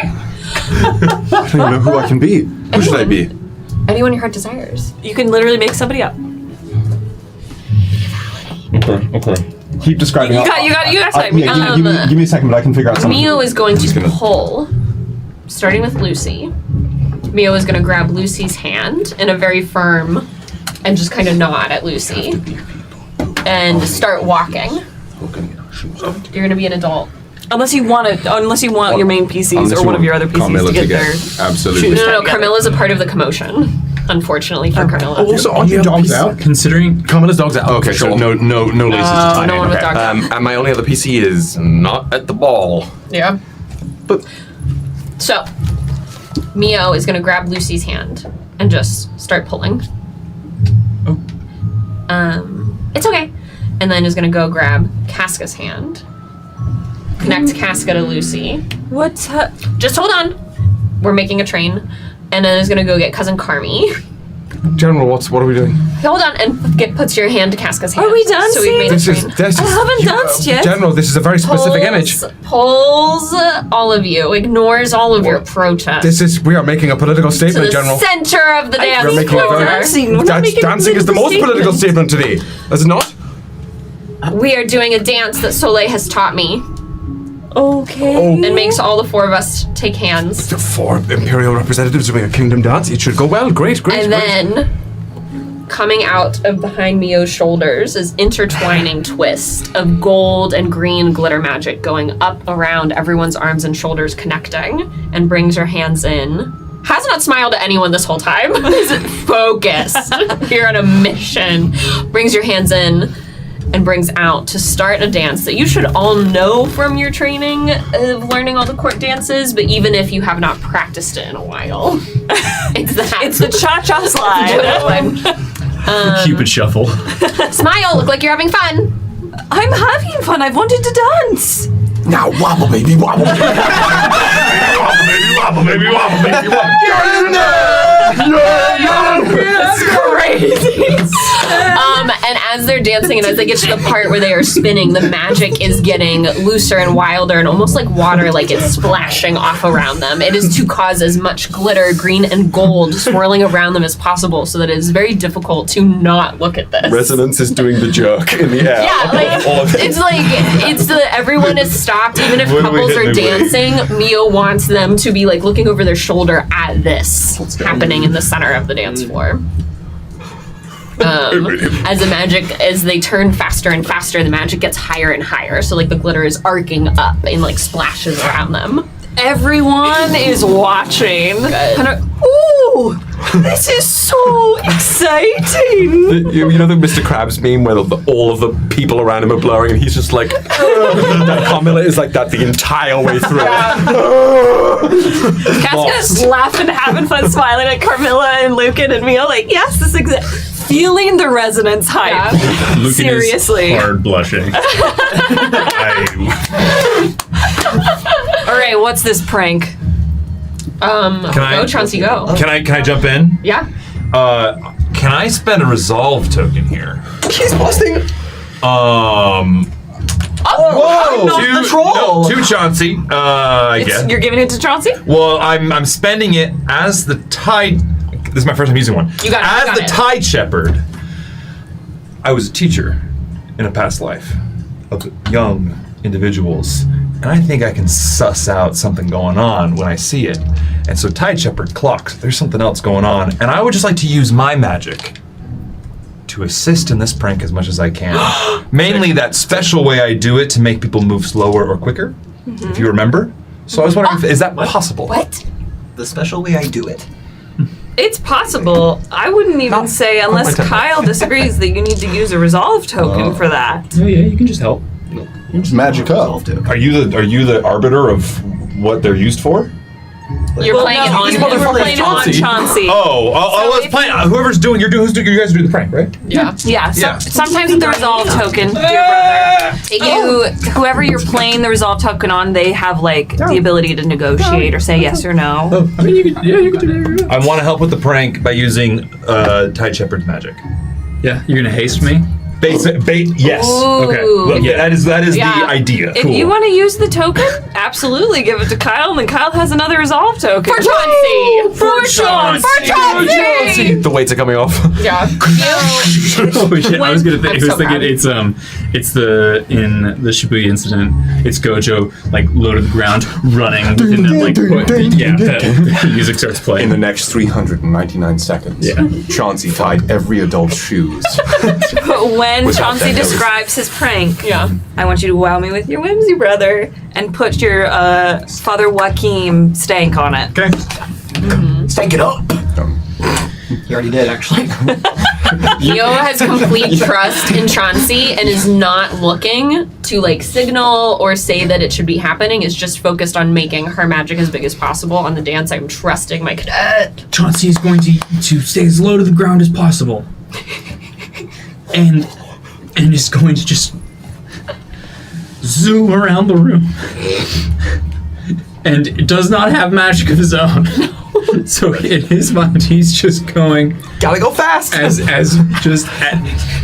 I Good want, attitude I is want this. fun. I'm hoping to not to like maybe Nimble is partially this, but it is just pure fight. He is trying to just like This is a battlefield. Yes. And he's going for The camera's following Chauncey under the table. like he's really trying to just like stay in that groove, that like just sit in the pocket. Yeah. These are Chauncey's trenches. Like, It's that scene in 1918 All this where he's like running. There's war music happening. Explosion. It's demonic guitar beat. Yeah. He's in Dunkirk right now. I have a message. I want you to roll me 2d12s, and that will determine how many people you are able to tie their shoes. Ooh. I figured out First, my person. At least how my person sounds. Great. It's a 1. Let's go. You're gonna tie 2 people's shoes. Please be a single digit. It's cocked. A 5. So 6. So 6 people. Out of a possible 24. Nice. All right. Literally 4%. But Tide Shepherd, how you putting your stank on this? Seeing this young individual, I lean up against a pillar in the corner of the room, and I just breathe with them, and giving them a little extra boost, letting the blood in their brain reach their brain a little faster to make decisions and turn corners quicker, and also their muscles so they do not fatigue. And if I notice in a moment that maybe that isn't it, whoever is the victim, I will slow down. Lethargy. And just make them have to take a moment to catch their breath. You taste salt in the air as you're doing this, and what I'm gonna do, since there's 6, 1, 2, 3, 4, 5, 6. Beautiful. So everyone at this table, you'll have a character who has their shoes tied. Multijoy. I'm going to ask you to describe how you cause a scene, how your shoes being tied affects something. You fall, or you bump into somebody, or you fall into a tower of champagne flutes, and then I want you to make it worse. Oh, good call. To make it more of a spectacle. Yeah, no, this possible. I will say, Okay. as his magic is assisting, Chauncey it's just going super fast, and then power slides across the dance floor and is just with one hand each time. Great. That's so good. It's just slow. It's You're like, I've never felt like this. Like that meme during the World Cup when they just keep sliding. That's crazy. Ding, Chauncey's never been hasted. You tie Pandara's shoes. We'll start there. And Pandara, who's having a fun time watching her niece and her daughter and her other niece dance with Luca, and it's just, oh, this is so exciting. She's got a drink in her hand, and then she goes to take a step, and all of a sudden she just starts to tumble down, and she, oh no, I'm going down. And as she goes down, you see, I'm gonna use the Duke you see the Duke go, no.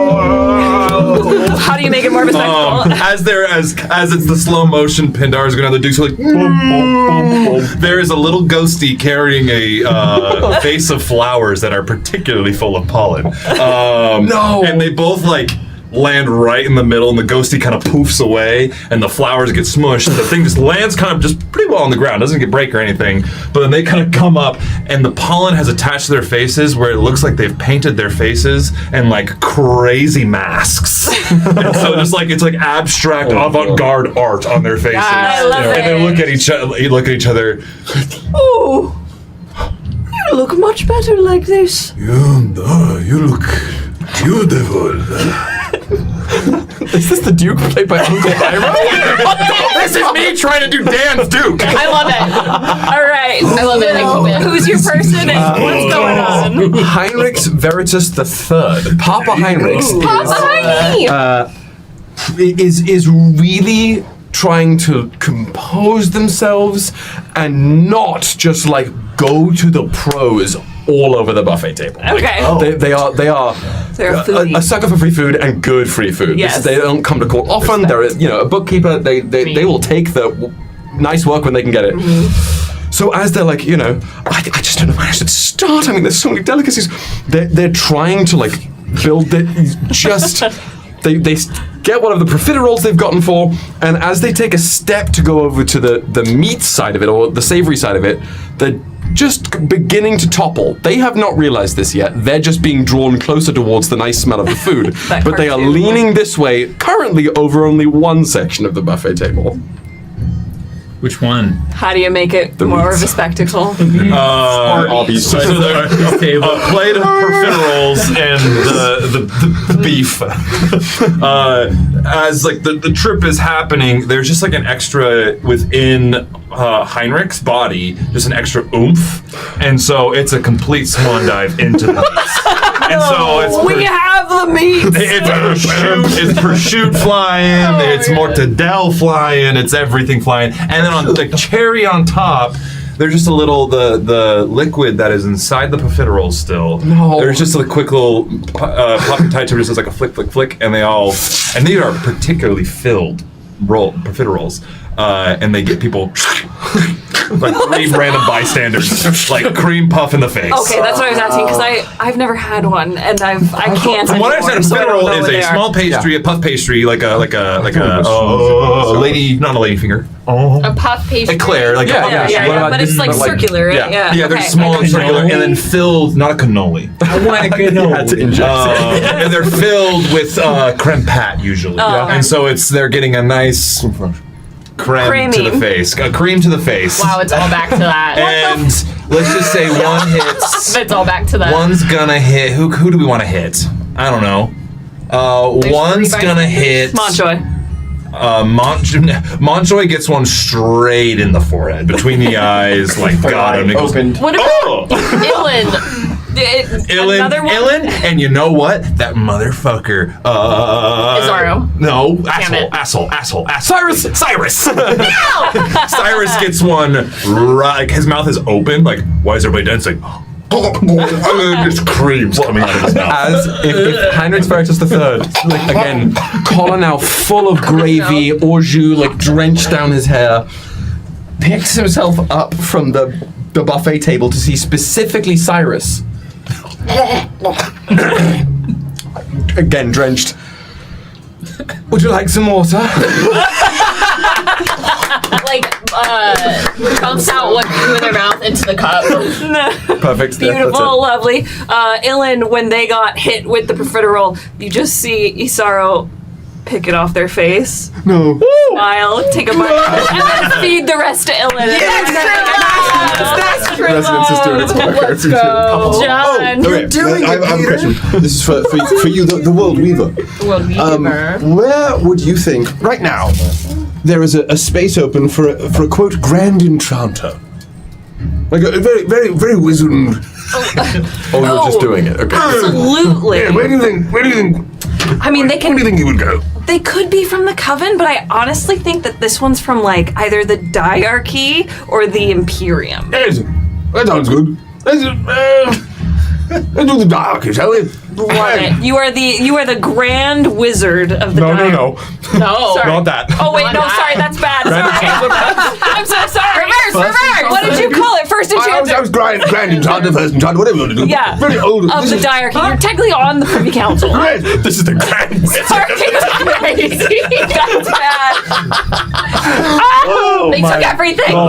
Sorry. He's a very, very wizened old man. Like, this is like stereotypical Merlin looking motherfucker. Okay. Like the longest white beard you've ever seen. Live from Rikers Island.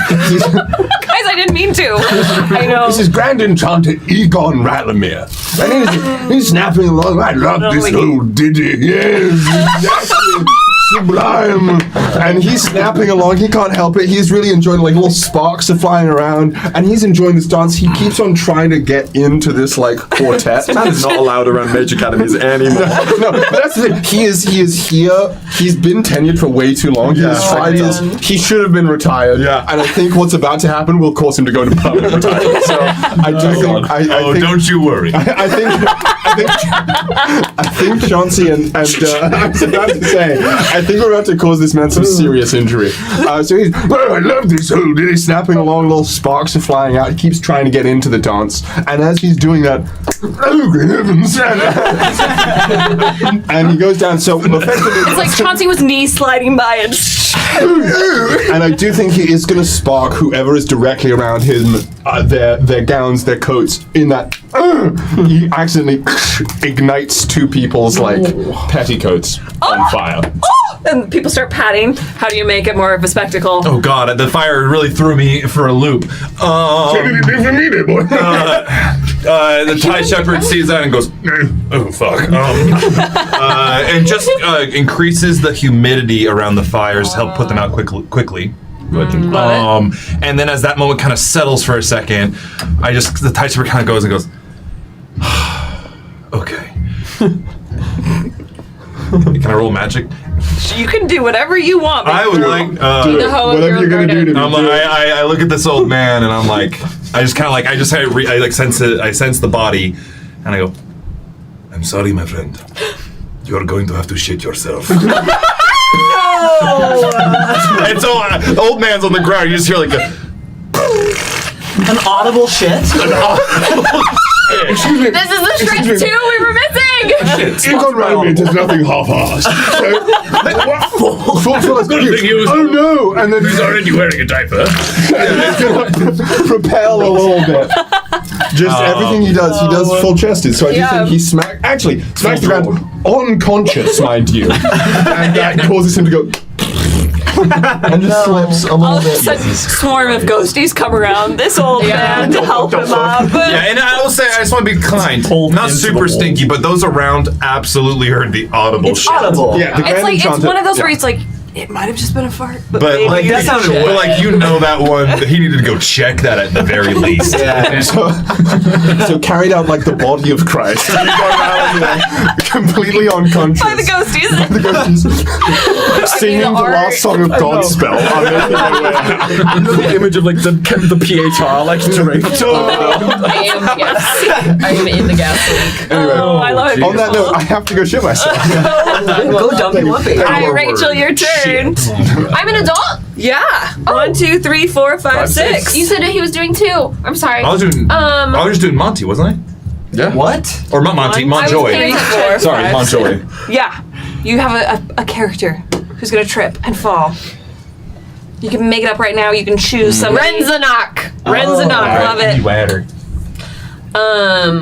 Renzanok, after just bowing, after giving an incredible dance with someone, With Cy Valany. goes to like take a moment to adjust. I imagine that's when Chauncey gets. So we're still like on the dance floor, and goes to do a impressive turn to try and start the next dance with someone right behind, and mid-turn starts to fall over. Love it. How do you make it worse? Okay, make that one worse in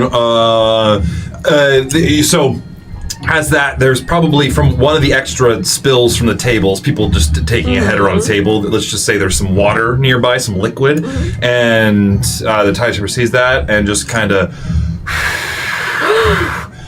blow some cool air on it. It all freezes into a thin sheet of ice. Penguin belly slide. Yeah, and you belly slide and hit the next couple dancing. Nice. And then they slide and hit the next couple dancing. Then they slide and hit the next couple dancing. Domino on the dance floor. Dominoes with Mio and Co in the middle, and an old man who has shit themselves and is being carried out. And then like Christ. The glitter is getting higher and higher, but I will describe what it looks like at the end. Love it. All right. Really crazy. You describe Montjoy and then make it worse. For Montjoy, he's finished his job for the day. Everybody's arrived. This is not the voice I gave Montjoy, but I love it. It is now. And I'm going to do it going forward. This is Montjoy's inner voice. This is Montjoy when On his day off. This is Montjoy when they're at the party. off the clock. Yes. Putting the joy in Montjoy. Montjoy is just taking a peek at like the cocktail with like all the pre-made cocktails. You went back for 2 seconds and you have made multiple people shit themselves and just dropped the cock. Taking a look at the cock. Whoa. Wow.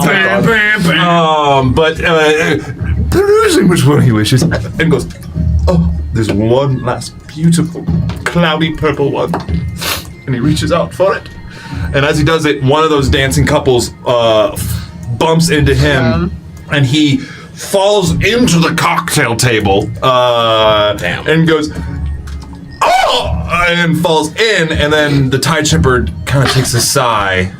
I do think Montre's pronouns are they them. Oh, they are? I'm not sure. Just don't quote me on that, but I'm pretty sure. Just use them just to be safe. They get pushed I'm into trying it. to look up in my doc. Montjoy gets pushed. Harold Montjoy gets pushed into the cocktail table, and all of the cocktails go up in the air. And the Tide Shepherd just kind of does a little twirl with his fingers, and they all the cocktails just land, completely dousing him. Except, to be kind, the purple one that he wanted is still in the glass. Nice. He just stinks of liquor.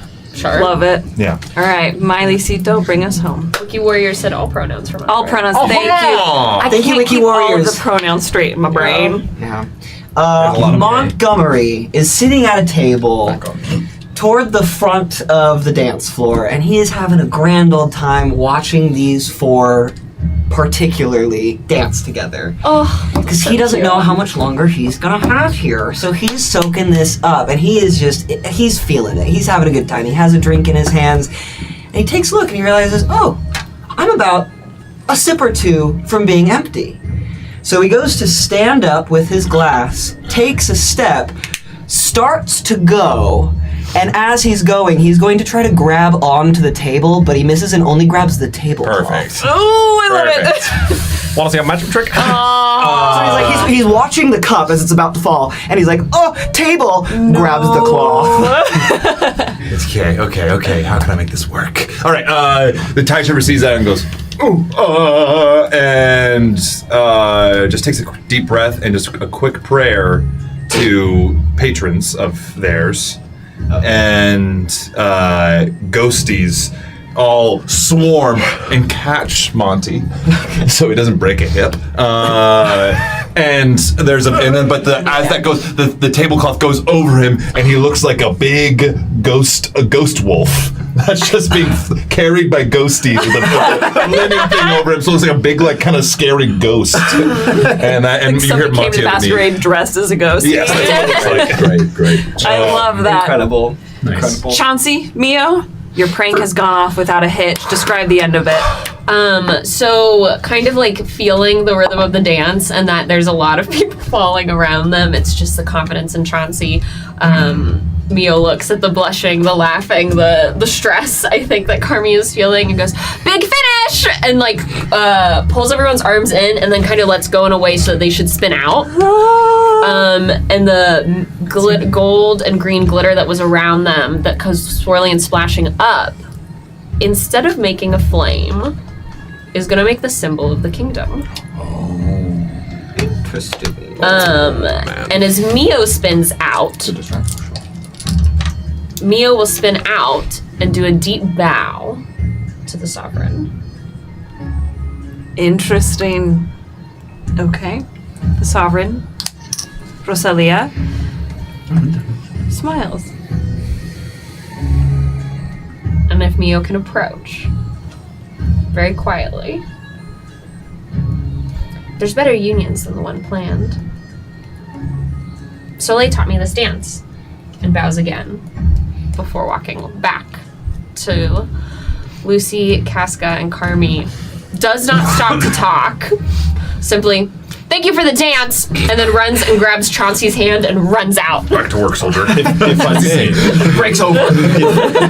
in this moment, I did it. if we remember, Yeah. probably after good job, Yeah. you would be struck with a vision. And you would suddenly see what I believe, and of course whatever happened last week is the correct thing, but in this moment you would suddenly see through Dante's eyes holding a dragonfly encased box. Do it, pour the blood! As He's holding onto Chauncey so tightly because I can't see. as you would see the box open, items be received, and then promptly pass out. I think both of them passed out. You Yeah. pass Yeah. out. Yeah. Chauncey catches Falls. you. Wonderful. You'll head back to where the children are. So much fun. Thank you. Drags me up. I'm gonna call for a break right now. gang. Oh my God, Then we're gonna that's come so back girl. and we're gonna meet Woody's character.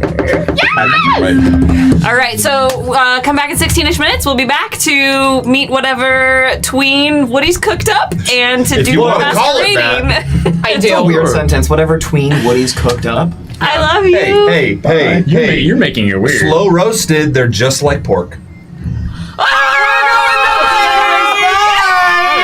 Bards of New York. The live, chaotic, beautiful mess that we all know and love, where we usually, at one point, will play D&D together. We'll be starting to play D&D at some point soon, and then probably stop, then start again, and then stop, and then giggle, and I'll fart a bunch, and then we'll have a good time. Why even do the stream? You're hitting the nail too hard on the head, man. Come for the D&D, but stay for the absolute chaos that is Bards of New York. I love you.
I think I did it again. Oh. I made you believe we're more than just friends. Oh, baby. Cause we're feeling so good, just the way that we do. And it's 9 in the afternoon. Start spreading the news. What's that news? I'm leaving today. Just got back here. I want to be a part of it. What's it?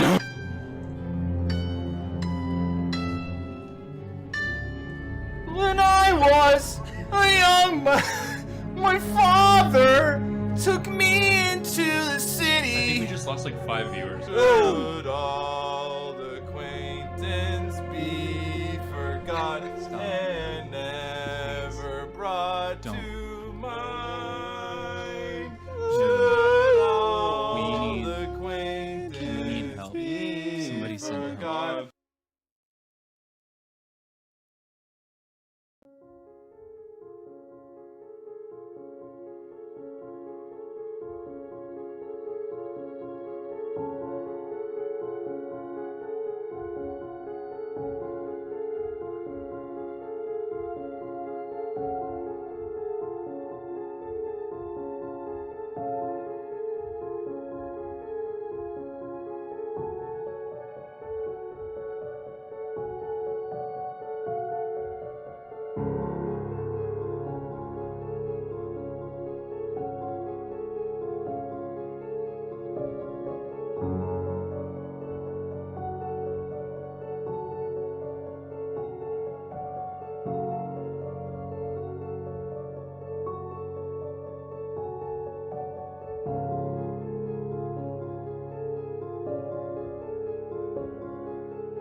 I'm a little bit courageous, and I'm a little bit scared, and I'm in a tricky situation, but at least I came prepared.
Start again, guys. Start again. Have you ever been a part of that thing where they put watermelon inside of a watermelon? What the That's what Bards is. We've been alive for 20 seconds. Hey guys. Cancel the stream. It is Wednesday, my dudes. Did you see that video? Welcome to We're not Bards of doing New this right York. now. We're not doing this right now. Welcome to Bards of New SEAL York. Team 6, welcome to Actually, D&D podcast where sometimes we actually play D&D, and that was one of those not sometimes moments.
How old are you? 12. That is old enough to accept this dangerous mission. Do you see that man? The skinny one? Yeah, with the really blonde hair. It's too blunt. It's fake.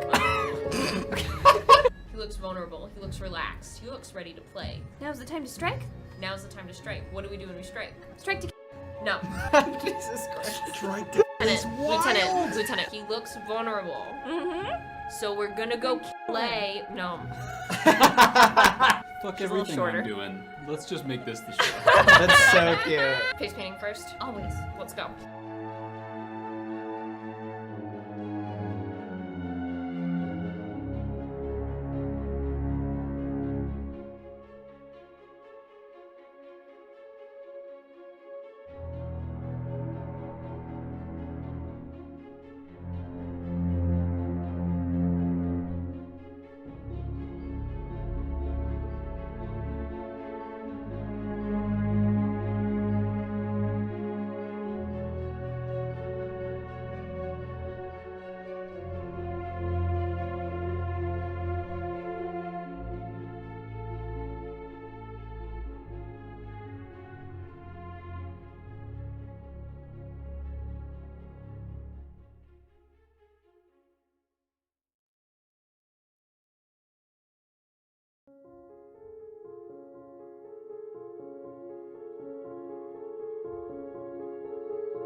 So, the mechanic where you make choices as your character that then affects the world at large.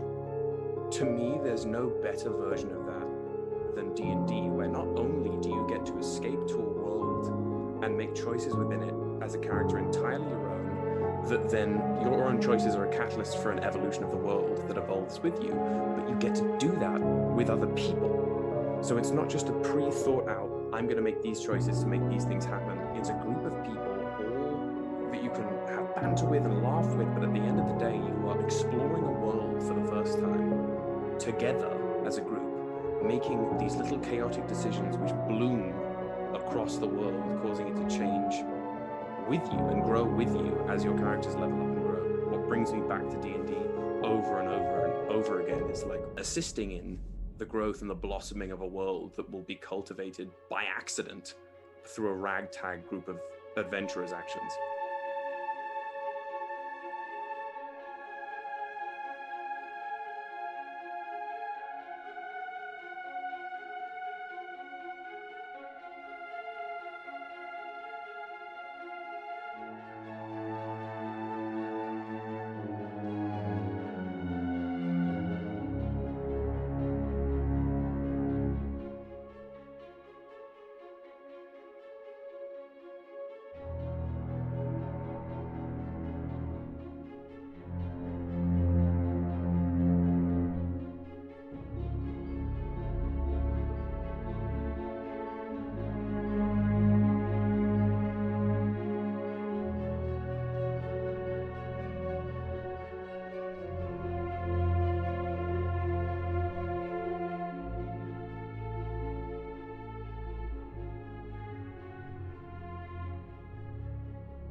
everybody else. Yeah. And I'm not going to tell Laura ever how to do her job, because I think she did. I do think she did a wonderful job. But in the room, sometimes I was like, girlfriend. We're live. Like, we back. We've been back. Why'd you do that? You should Because have me. that's how we do We're it. talking That's how we Shakespeare. do it. We're talking Shakespeare. Yeah. Welcome back to the table. This is how we do it. I wish I knew. Yeah. Well, I bet you wish a lot of things. I guess. But yeah, that's it. Like being able to like connect to yourself and then do it is the cool thing. So you get high and you just like come up with images. Oh, I mean, there's been so many times, like, because we'd have to learn monologues in like a day, where Jack's like, come to class next time with a 2-minute monologue ready to go. And I would sometimes be like, okay, I got 3 days to do this, and I would I'd like come home from rehearsal that night, and I would just take a few hits, and I'm like, here's my text, let's start putting it together, and like I'd be in my living room just being like, there that is, oh, and there that is, and it's kind of fun. Putting it all. How are y'all feeling? Feeling good? Feeling fine? I'm feeling like I'm Mio passed out. Well, I'm going to pan the camera back down to the children. As Mio and Chauncey, you have been led by a little blue light down the halls to Dulcamar, the Flower of Death's room, where the door swings open and you enter to find Stony Valony in his griffin inflatable suit. Soledad de la Sombra in their fairy outfit. Heinrichs in their ball gown, their like Victorian rough ball gown. And Dante, you're in your pajamas? Effectively, like I think of it like a Joffrey fit. Your Joffrey but jammies. with slightly moving. Which Joffrey fit? You know the prince when the crimson one with the little like shoulder pads that jut out that have all the like little symbols on them. It's that, but blue with silver griffins that go like. My beautiful silver lion. Yeah, you get it. Lovely. And I'm awake. You enter. There are papers, artifacts strewn all over the floor. And there are 2 silver boxes that the children seem to be investigating. I'm holding Chauncey's arm if he allows it, because I've just started walking a couple minutes ago. Of course. Commander! Are you alright? Did you see? Who did that to me? It was all of us. Yes. We thought you'd like it. all of you? We wanted to make sure you saw what was happening. I wanted to wait for your return to open the box, but everyone said if you saw it, it would be okay. I did see, and then I passed out. Yeah. But Chauncey caught me. I saw. And I'm feeling a bit better now. Just a little unsteady. What did you discover? We found a lot of things. We found a lot of things. People like to get into relationships that they are not supposed to be in. We found more of those letters. Did you keep them from the children? No, and nor do I think it is appropriate for such knowledge to be kept. It is! It is not! I feel unsteady. I thought it was the nature of the group to share these things if they wish to know. Okay. I am trying to learn what you have all taught me. But if we get in trouble with their parents, it's your fault.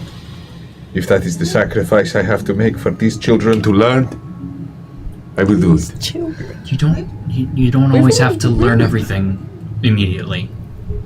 Says who? It's okay to wait. Heiny. It's okay to wait. But then the information could go away. Oh, wait, whose room is this? That kind of information is never going away. This was is Alan's sister's room. Yes. Which one? That is unclear. Alum, you don't know which sister... I don't know. Alum, you don't know which sister's room this is? Oh shit. I think this is my sister Dulgamara's room. I'm pretty sure. Yes? No. Yeah. Yes. Yeah. Thorn's here. So it's my sister Dulgamara's room. Oh. Dawn was very helpful. It is true. So they're not guard Tressum. What's that sound? I did hear it. I have goop in my ears. Tiny, your book seems to be making this shimmering sound and kind of. I think they want to come and play. You got a message? I thought maybe I could bring them out to the library, Who's but they didn't. We don't have. Well, it's Mollusk. What? The invisible Arcadian wallkeeper. We've been friends for years. You keep a friend inside your book? Do you not? Can they breathe? Well, yes. That's what imaginary friends do. They do the impossible. I think I think your friend is trying to tell you something. Well, of course. I mean, if they want to tell me something, then let them. Are you making your imaginary friend imaginary now? It's time for Mollusk to come out and play again. Uh-oh. Don't worry. They don't bite much. What? Much.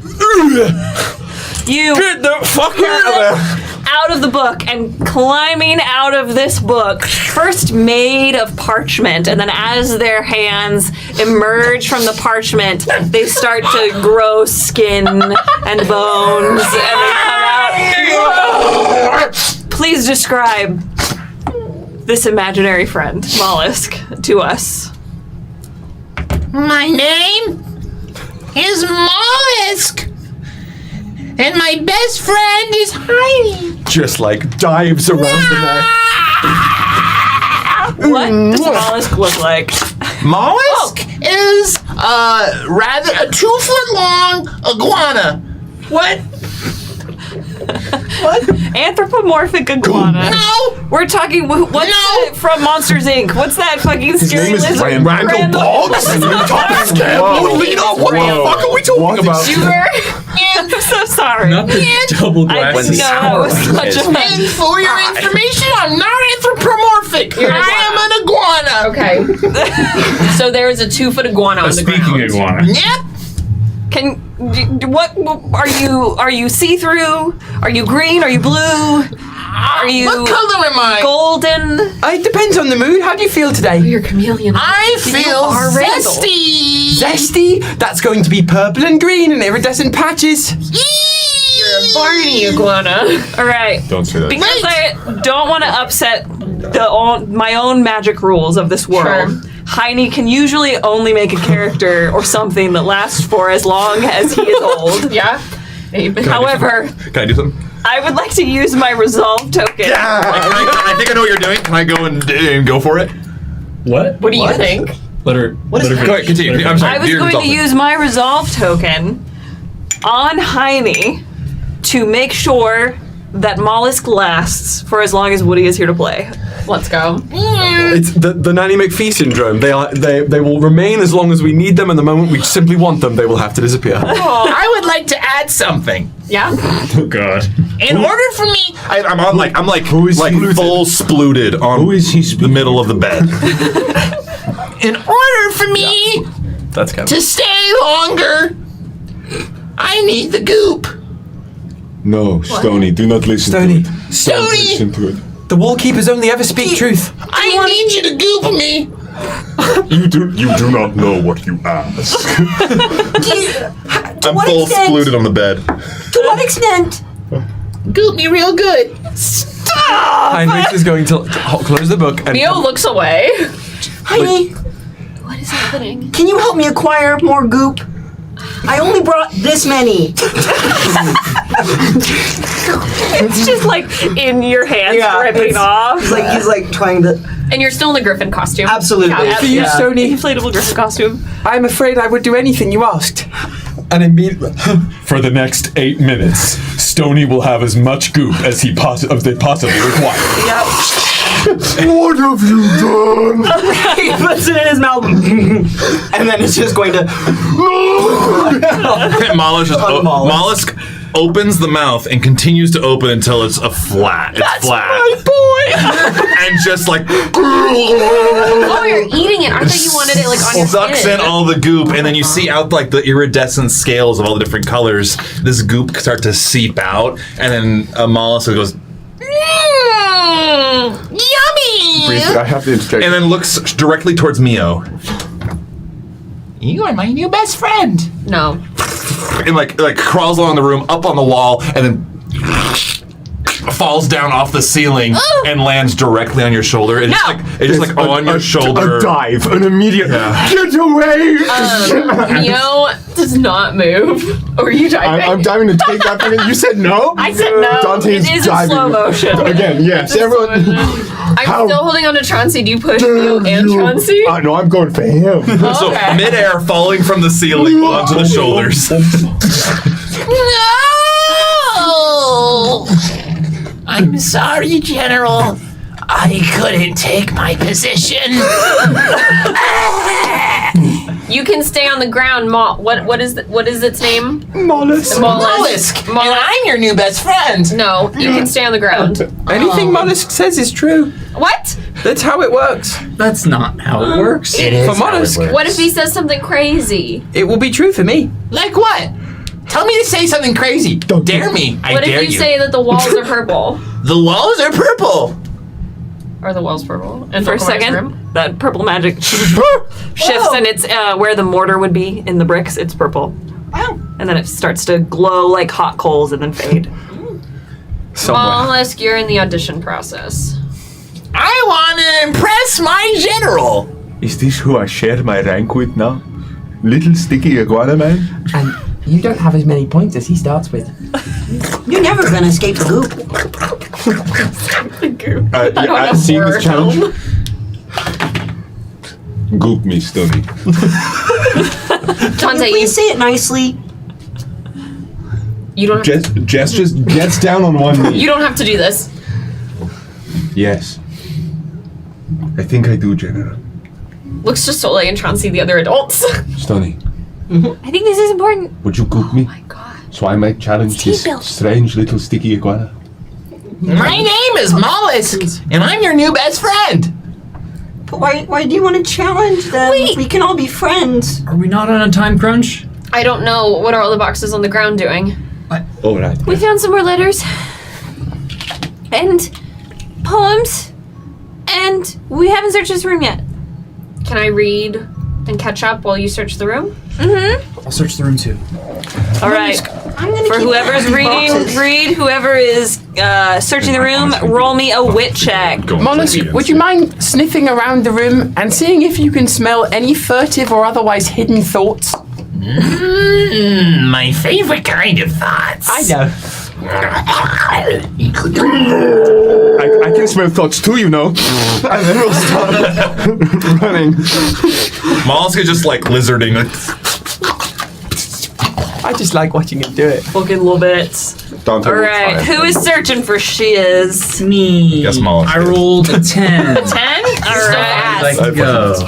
You're still fast as walk. There is. I'll give you options here. There's a desk in this room. You can search. I guess you could search the floor. I'll go desk. Desk That was the best option. There's also 8 cat beds. with Oh my god. a 10. You get this seemingly unfinished sketch that's on the desk, and there seems to be something written below it. It's on me. Don't worry about me. I'm just reading. Wait, have you seen that trend where people dress up as the lizard from Rapunzel and they like? Yes! Oh no, I haven't. Yes, it's really funny. It's really funny. Pascal. You take it personally, but we don't know the name. Why do you not know these lizards' names? You're like, that's my dad. Always forget You're, the lizards first. I have lizard blindness. and that's why you haven't noticed All that I'm lizards just a look the lizard same wearing a to me. human Some of you skin didn't suit. carry around a reptile fact pocketbook when you were young, and it shows. I'm pretty sure a reptile fact pocketbook would not say the name of the lizard from Rapunzel. This What does it say? This is, I'm about to send you some cursed fucking TikToks It tonight. says, I am just a raindrop, trying to maintain my form. But in an ocean of you, I don't mind drowning. And then it's a sketch that appears to be a bouquet of flowers with water dripping from the stems. Is that an inappropriate poem like earlier? I don't think so, unless the metaphor is really lost on me. Maybe it goes over our head. It sounds like it is romantic in nature. Definitely. Like a Beatles. Kind of like the other poem. Why is it that so many people need to hide their feelings here? Because that's what we found consistently in every single room we've been in, is people, whether it is, bigger plots or not, everybody is hiding their actual feelings. Is it hidden, Alum? Is your sister in a relationship? Or Well- a secret one? There's this one girl here who Amara seems to like, but it's early. Okay. Truth lizard. Do you know who? I think it's that blonde girl from the diarchy. Well, there's a lot of those, though. Chauncey, who's a blonde girl in the diarchy? I mean, we've seen your sister with the Lorenze sister often, right? Oh, yeah, that's probably it. Yeah. Yeah. Okay. Rapa. Still, why these letters are... Why do people feel the need to hide these things? I thought you were supposed to be very open about... Well, this definitely doesn't look done. I think this is still something that they're working on, and maybe they'll share it later. It's a draft. Sometimes it's difficult to share those sort of things. It's hard, you know. What do you mean it's difficult to tell someone that you're an ocean? It's just, you know, sometimes it's complicated, I think. What is Lizard doing? Mollusk Man. What are you searching? Oh, I was searching for stuff. Mollusk man. Can I see? Mollusk child. Mollusk the lizard. Roll me a wit check. I don't know what my wit is. Decide right now. What's its wit? Pick a die. D8. I feel like of mollusk is wit like noticing things. I feel like that would be the 20. I'm here for it. They are supposed to be wall keepers. They're supposed to be very. If I'm just supposed to be watchful, wit's the one. Okay. I like it. You can search the floor, you can search the desk, there's a nightstand you can search. All right, I rolled a 14. Do I? I'll give you my pluses to the. What are your pluses? Yeah, that's a good idea. The pluses that Heine has will transfer to little baby mollusk. That's gonna be a +2. Let's go. So 16. 'Cause wait, wit's also Heine's D20.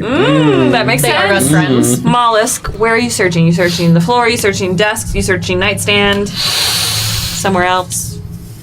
I'm searching the wardrobe. The wardrobe. Yes. You open the wardrobe. Get out of there. Dulmara, describe what the clothes are in your wardrobe. Oh my god. It's the like beautiful. Oh, no. God damn it! It's the beautiful gowns that she had initially packed and wore at the beginning. There's the deep coven green gowns. There's the separate metal armor pieces that are hung up on different hangers that kind of appear to be armor, but mostly appear to be ornamental jewelry. And then there's a lot of casual clothes that look like they were hung up and then were taken off the hangers but not put fully back on, so they're like in the bottom of the wardrobe. Is there anything in the pockets? As you are going through the pockets, you find some red thread and some silk red poppy flowers. No! I'm actually so glad the poison's not in Dulcamara's room. Best friend! Yes! I found red thread. Very important. We can start connecting our ideas on a board. Do you think that's what she was doing already? Obviously! Where is the board then? Then I found some flowers. Did she hide the board of red string in the flowers? It's possible. Anybody who is searching, if you rolled above a 5, let me know. No, he did not. No, I hadn't. That's not a roll. Oh, okay. I initially was going to start rolling, and then Heine spoke what he said. Yes. And it stuck Dante Almendarez in his tracks. He sniffed the thoughts. And he goes, no, the other thing. Excuse me. Yeah? Stands up straight. I hate to say it, but it appears like no one is able to cause distraction at present. Should someone go? Oh, yeah. What do you think, Commander? Should we maybe send... That was the plan. If you would care to, Commander, I have a plan for a distraction, and it would require your observation to ensure that I am doing it right as part of my testing. He needs supervision. Desperately. I just did. We could send Alum now and then you could go after. Oh, that sounds good. Do you have another distraction, Alum? Oh, I have lots of distractions, yeah. Yes, that sounds good. Chauncey and I caused quite a scene. What was your distraction? Well, I made a dancing spectacle in the middle, and Chauncey. I tied a lot of shoelaces together. A lot of You know how to do that? Stony doesn't know how to type. Of course. Why would you? You just goop them He's closed. got Velcro. Yeah, exactly. Oh, I was thinking you goop them closed. No. No, he wears Crocs in sports mode. Oh, yes. Yeah. Cannot the Griffin onesie and Crocs. in sports mode with like the what are those called? What the little are things that go in the holes. Yeah. They're all little griffins. It's oh god. I just want Those are my Crocs. Remember those bracelets that you get the charms for when we were growing up? I know a bracelet. You know those bracelets? Yes, it's like that, but for Crocs. Patros needs to start making ones for the Crocs. Done. The Bard's Croc. Dante, I can supervise you. Let's have Alan go first. I just want to catch up because seeing everything through your eyes was not the same as reading it. I understand. So I appreciate the thought. Yes, it is difficult to see through my eyes sometimes. We should probably search this room and then keep going just in case. Yeah. Very So well. Alum, thank you. Good luck. I will make you proud, Commander. And they heel you away with some fire coming off the heels. I hear the Miami Vice theme as you go. Find what you can, team. Yes, Commander. Who's searching? Yeah, more? Yeah. That was just a 5. 5? I'm deferring entirely to Mollusk, in fact. I would like to climb up onto, if they allow me. Actually, let's go resolve this. 9. A 9? Rolling well. On the desk, you also find a silk bouquet, seemingly from Lady Aislinn. Dante. Oh, sorry, go on. Please go on. No, break it off for me. Dante's, because you mentioned it, is checking under every single one of the cat beds. Perfect. Stony is trying to bribe Thorn with goop. As you're going as a distraction. through Got a 5. a 5, the There's cat a- beds, there's a 5. you like knock into the nightstand and a journal falls down, and flips open to a page on the journal. Well, that was fortunate. Sort of, I kick it back under a cat bed, and then pick up the cat bed. Go and get it. That's great. I found something, friends. Lavender. Just let it happen. I know. I really. I thought I was worried. You're thinking right. Okay. How about I say the first word and you say the letter? How about that, Mollusk? Okay. Lavender. R. Baby's breath. M. Edelweiss. C. Torch lily. L. Foxglove. M. Queen Am's lace. A. Nettles and ferns. J. That was added later in a different ink. Thank you. That was actually. He's actually quite nice. Yes. Here's the plain text version of that for you. Here's the plain text version for that. Thank you, Because thank the you. handwriting is hard. And as you flip another page, this is another page of the journal. Yes. Another one. It was for them. Oh. Wait, something may have. Oh no, this is. Oh, I see. Excellent. Oh, wait, something else as well. Oh, the golden flame underlined. It appears this is like heading situation. We have something crossed out. Hot, tempered. That's been crossed out though. Serious, that's still crossed in. Looking for distraction. What is crossed in? Crossed out. It means it's not crossed out. I still. Okay. Then why'd you say that? It's probably not crossed at all. Yes, it's crossed in. No. It's within. That makes no sense. See, even the True, lizard it's gets true. it. God damn it. I was born not too long ago. A true fact. Here, True facts about As opposed, Mars. as opposed to a fake fact? Well, yes, there are plenty of fake facts at court. I spout them often, in fact. Dislikes being at court. Not crossed. Crossed, not. Plain. It's crossed. Maybe you it's crossed only me not. Just say Tell when us when something it's is crossed. crossed. Okay. Current ward is Princess Mio Serovi. That's true. Often alone. This is crossed out now. Easy to approach. Goodbye. Odd sense of humor. Oh, that's added a bit later. It seems lonely. That's added later. Devoted. Also later. Trapped. 2. Wait, I don't like- number? What? Like 2? Yeah. No, like as well. I don't like that she's writing notes about my mentor. Yes, Heine? The second note does seem just like a list. The first note, however, bunch of flowers. it is not just a bunch of flowers. Oh, letters too. Those letters, I believe, Alum is gone now, is the flower of death. Yes. They were called that because they are good with flowers, no? Did your creature not find flowers in dressing thing? Well, yes, but what I am saying is the letters next to the flowers could be initials for people. Where the flowers were sent, or flowers that represent those people, or something like that. Flowers often have other meanings. You can read that in so many books. And these don't make any sense at all, except for a flower goes to that person, a flower goes to that person. Would it be an ugly bouquet if it was all together? Yes.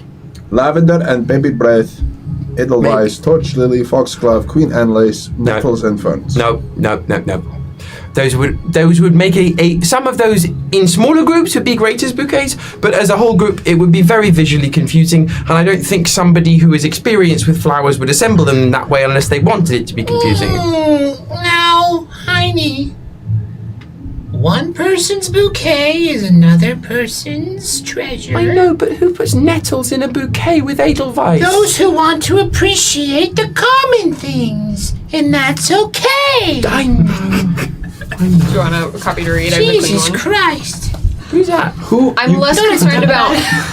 I'm less concerned about her giving out flowers to people, and I'm more concerned about her taking notes on Lucy. Well, wouldn't you? If you weren't you? I wouldn't take notes. Why would I take notes on Lucy? If you had a different mentor from a different place, but otherwise exactly who you are, General, wouldn't you want to accrue every piece of information you possibly could up against somebody who could be your people's greatest enemy in the whole wide world? I keep it all in here. I don't write it down in case someone takes it. But not everyone can be you. Yeah. Not everyone is good. Maybe this Dulcamara doesn't have a good memory like you do. But is she writing this down because she likes Lucy too, or is she writing this down like how we would keep notes on people? Only one way to know for sure. Or it could be both. But if she likes a diary, she could like both of them. Well, are we not accruing these notes for greater good purpose? Mm-hmm. Maybe she is accruing notes for greater good purpose. We could ask her. We have to tell the adults at some point. Yeah. Woody and I cracked it. And if it's Alum's sister, again, it feels like a pretty safe person to say these things to. We can take Alum with us to ask. Yeah, we can hold him as hostage, kind of like you did with. That worked so well. With Soleil and Stony. Yeah, we could try it again. But You guys without- were great hostages. Mollusk, roll me a wit check. Sure. We're keeping this. We're keeping all Plus of these. Plus 2. 2 for wit. 13 for magic. 13? You hear some footsteps approaching. Oh shit. I again, mouth opens to a full 180 degrees and. Heine, what does that mean? It's time to go now. Gathers everything and puts it into the sack. Heine is going to jump into Mollusk's mouth to stay safe. Heine, no! It's safe in here. Touch a wall. I grab Soleil's hand and I touch a wall with the other hand. You touch the wall, the wall opens up, and you see that blue orb, and the blue orb takes off at a pretty good clip. We run. Alan will find us. Go! Oh yeah, Stony's gonna tie like a very loose little like goopy leash around Mollusk and say, "Come on!" It's gonna be. It's like the fourth Dune book where you've got the like worm god emperor who's in the mouth of the worm. It's just Heine, like seated in Mollusk's mouth with Stony's goop as the reins. Let's go! And it's running like one of those like lizards that runs on its hind legs. Yep, you all start This is the running craziest through iguana I've ever the seen. halls, or through the secret halls of the palace, following this blue orb, and we get a bit of like a montage of you running through different rooms, like kind of as if like you're like jumping backyards when you're running through neighborhoods, kind of thing. The Ferris wheel moment. You go through Casca's room, you go through Lucan's room, you go through Rafa and Merritt's rooms. You go through one room that's decorated in silvers and blues and has a big old tray of melons with cellophane wrapped around it, but you keep going. Okay. And you run through Montgomery's room until finally you get to one room and the orb like stops in front of the wall and kind of bobs for a second and then seems to headbutt the wall. And as this blue orb headbutts the wall, this blue magic that then bleeds into purple through the mortar of the stones fans out in this entire wall, and then the whole wall just quick! Go! You all Second we're in behind is out. You all fall into this room. Freest gifts of your life, dude. You find yourselves in a room decked out in reds and golds and whites. It is decadent. It is a very large set of rooms that you can tell. And I'll leave it at that for now. I'm going to shift the camera. I know this room. Back to the masquerade. Children in just a second. Oh my god! As we return to the masquerade, Lucan, Jin, Carmilla, Dulcamara finally arriving. Oh yeah. Father Joaquim and Rafa. What y'all up to? Before we go any further, how long has passed since the masquerade started until Dulcamara's arrival? As an above table question. I would say roughly 45 minutes to an hour. That's so embarrassing. Damn. That is tragic. Yikes. Dulcamara, you enter and people notice. Did Melvira enter with us or enter before? Oh, she's not leaving me until she tells me what to do. Is entering with you, but she seems to be trying to like stand behind you, Jin. Interesting. Just, yep. As you enter, Dulcamara, you catch Eater Siren Cry's eye as they float away, not dressed that differently to what you've seen them in other outfits. I thought you were just gonna say not dressed. No, they don't. They just seem to be wearing kind of a fancy gown and not necessarily adhering to like the masquerade of it all. But it is this beautiful like golden gown with a train as they walk by, and they just. Dulcamara put back on the head covering, so it's just you just see the mouth. So it's just a turn to Eater, and Eater is intentionally like making eye contact or pretending not notice. Made eye contact with you and then moved away. Oh, okay. Fabulous. During the eye contact, it's just the tiniest. This is a monologue token. Okay. And I would like to play it you. Yes, let's go. Just a girl. And I want to specifically know the pressures that you have. Which ones? Whatever you want, however you want to take this. Yeah. The pressures that you have entering this event and the way that you have, what are the first thoughts that run through your mind? I got you. And I accept it to control. To use a metaphor that I really liked recently, of when you see someone painting that picture like live at an event and they're painting a painting, what you see through this monologue token tonight, if I may use this instead of please, is Dulcamara's painting that was supposed to be tonight. As she enters, and it's supposed to be her walking down the stairs to greet Rafa. And in the next scene of the painting, it is Melvira is nowhere to be seen, but you see Federico and Argia and Elro, and everyone kind of looks like, yes, everything has gone according to plan. They pass each other and kind of nod. Everything's gone according to plan. And in that third little scene that she's painted, if it's like a triptych, the face is not clear, but Dulcamara is holding the worry stone, and someone is holding her hand and speaking to her. And it's this sense that she was going to find the thing that she had been missing and maybe would help make the past 25 years make sense.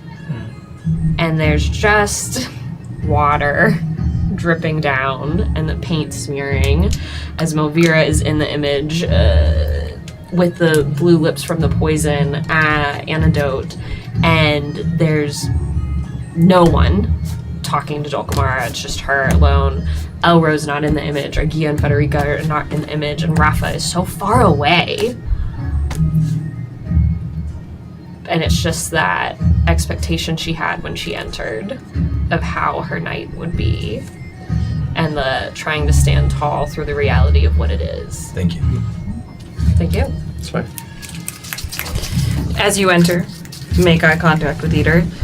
Casca has grabbed Carmilla by the arm and drags you over to Jin and Dulcamara. Oh, where have you all been? I've been wanting to dance with people and nobody will dance besides my cousin, begrudgingly. I'm being dragged to and from various dances. Please, a little bit of agency. What is going on? Lucan hasn't danced with you? No. Huh. His ward has. Please go on. Jin helped me finish getting ready. That's all. And I would catch Rafa's eye wherever they are. Rafa immediately saw all three of them walk in, but refrained from approaching because could kind of sense the vibe immediately. So is waiting to be approached by them. I have some things I have to take care of. Where's Lucan in relation to Rafa? I mean, can I walk past Lucan on the way to Rafa? Oh yeah, Lucan was. If you want to do it, I do. Make it happen. You are the hoe of your own garden. Lucan just after the dance happened, It's a very and good then dance. Casca and Carmilla ran away. Mhm. Neo ran away, and it's just like, okay. Fabulous. Dulcamara will squeeze Jin's arm, nod to Melvira, to the two newcomers, excuse me, and while walking to Rafa, would like to, as quietly as possible, to Lucan. How do I want to phrase this? I'm trying to remember what Dulcamara understands about Lucan's magic. While walking to Rafa, just a quiet hand on the shoulder aside to Lucan. Keep track of my sister's presence, if you can. Okay. And walks to Rafa. People are starting to partner up for the next dance. If you want to partner up for the next dance, let me know. Mm-hmm. Yeah, Jin would have offered his arm to Melvira, and would have had resonance to the best of their ability. He said, I know you might be feeling weary, but if you'd like, I'd like to give you the opportunity to dance still. Are you asking me to dance? I am, if you're feeling up to it. Sure. And we'll do everything. Now, finally feeling back in their body in the way that they know, I'd sort of ask Resonance to help. If the moments in which the effects of the poison still linger, as you said, Melvira would likely have trouble dancing in this state, effectively acting as the support that she requires, so that she feels the confidence. I love that. Of strength to be able to do it. I love that. So that's my partner. Kami's looking for mercy. Mercy. You find mercy. Carmilla is. Sorry, I'm juggling a lot of things here. No. I just want to say, Tide Shepherd will approach Lucan for a We'll dance resolve. once we get there into the next dance. This That's is me what I just will filling the approach. dance card, and then we have any. My dance card. I want to see if I can get Lucan on it. All of our dances we can do next week. Yeah. So you are able to identify Mercy, and we'll have that little moment in just a second. So we have Mercy and Carmilla, Jin and Melvira. Let's go. Looking at the Tide Shepherd. Hot. And I will let you all. Well, I was going to ask you, because scene. I think as Dulcamara is walking to and then past Lucan, Rafa will then kind of meet her in the middle. Above table. Would you want to do this in a dance or have a conversation on the sidelines? It's always more fun as a dance. If it's a dance, I want it to be a slow dance. There can be a slow dance. Why can't we do it at the same time? I guess so. Let me pull them up. If it's a dance, I want it to be a slow dance because Dolkomara, as Okay. soon as Rafa is within reach, you know those hugs where someone just melts into you? Yeah. It's one of those. Yeah, and I think it's Rafa trying to read, like, where's the best place to talk? Yeah. Is it What's on so the dance safe, floor? yeah. Is it safer there, or is it safer here? Yeah. Off sides of the dance. So she would try to be sussing that out Yeah. as she embraces you. Yeah. The floor is yours for scenes. I know that there's this first scene here that will resolve, and then I'll go to all my little couples that I have. Go for it. The band is starting to kind of like get ready with their music for a slow dance. Hot. Yeah. Who's gonna? May I? Yeah, please. Yeah, I thought that's what we were starting to do. Yeah, I thought it was like Dolkomara, the Tide Shepherd, Luke, and Rafa kind of all in the same zone. Did I misunderstand that? Oh no! So the next, I just want to be clear.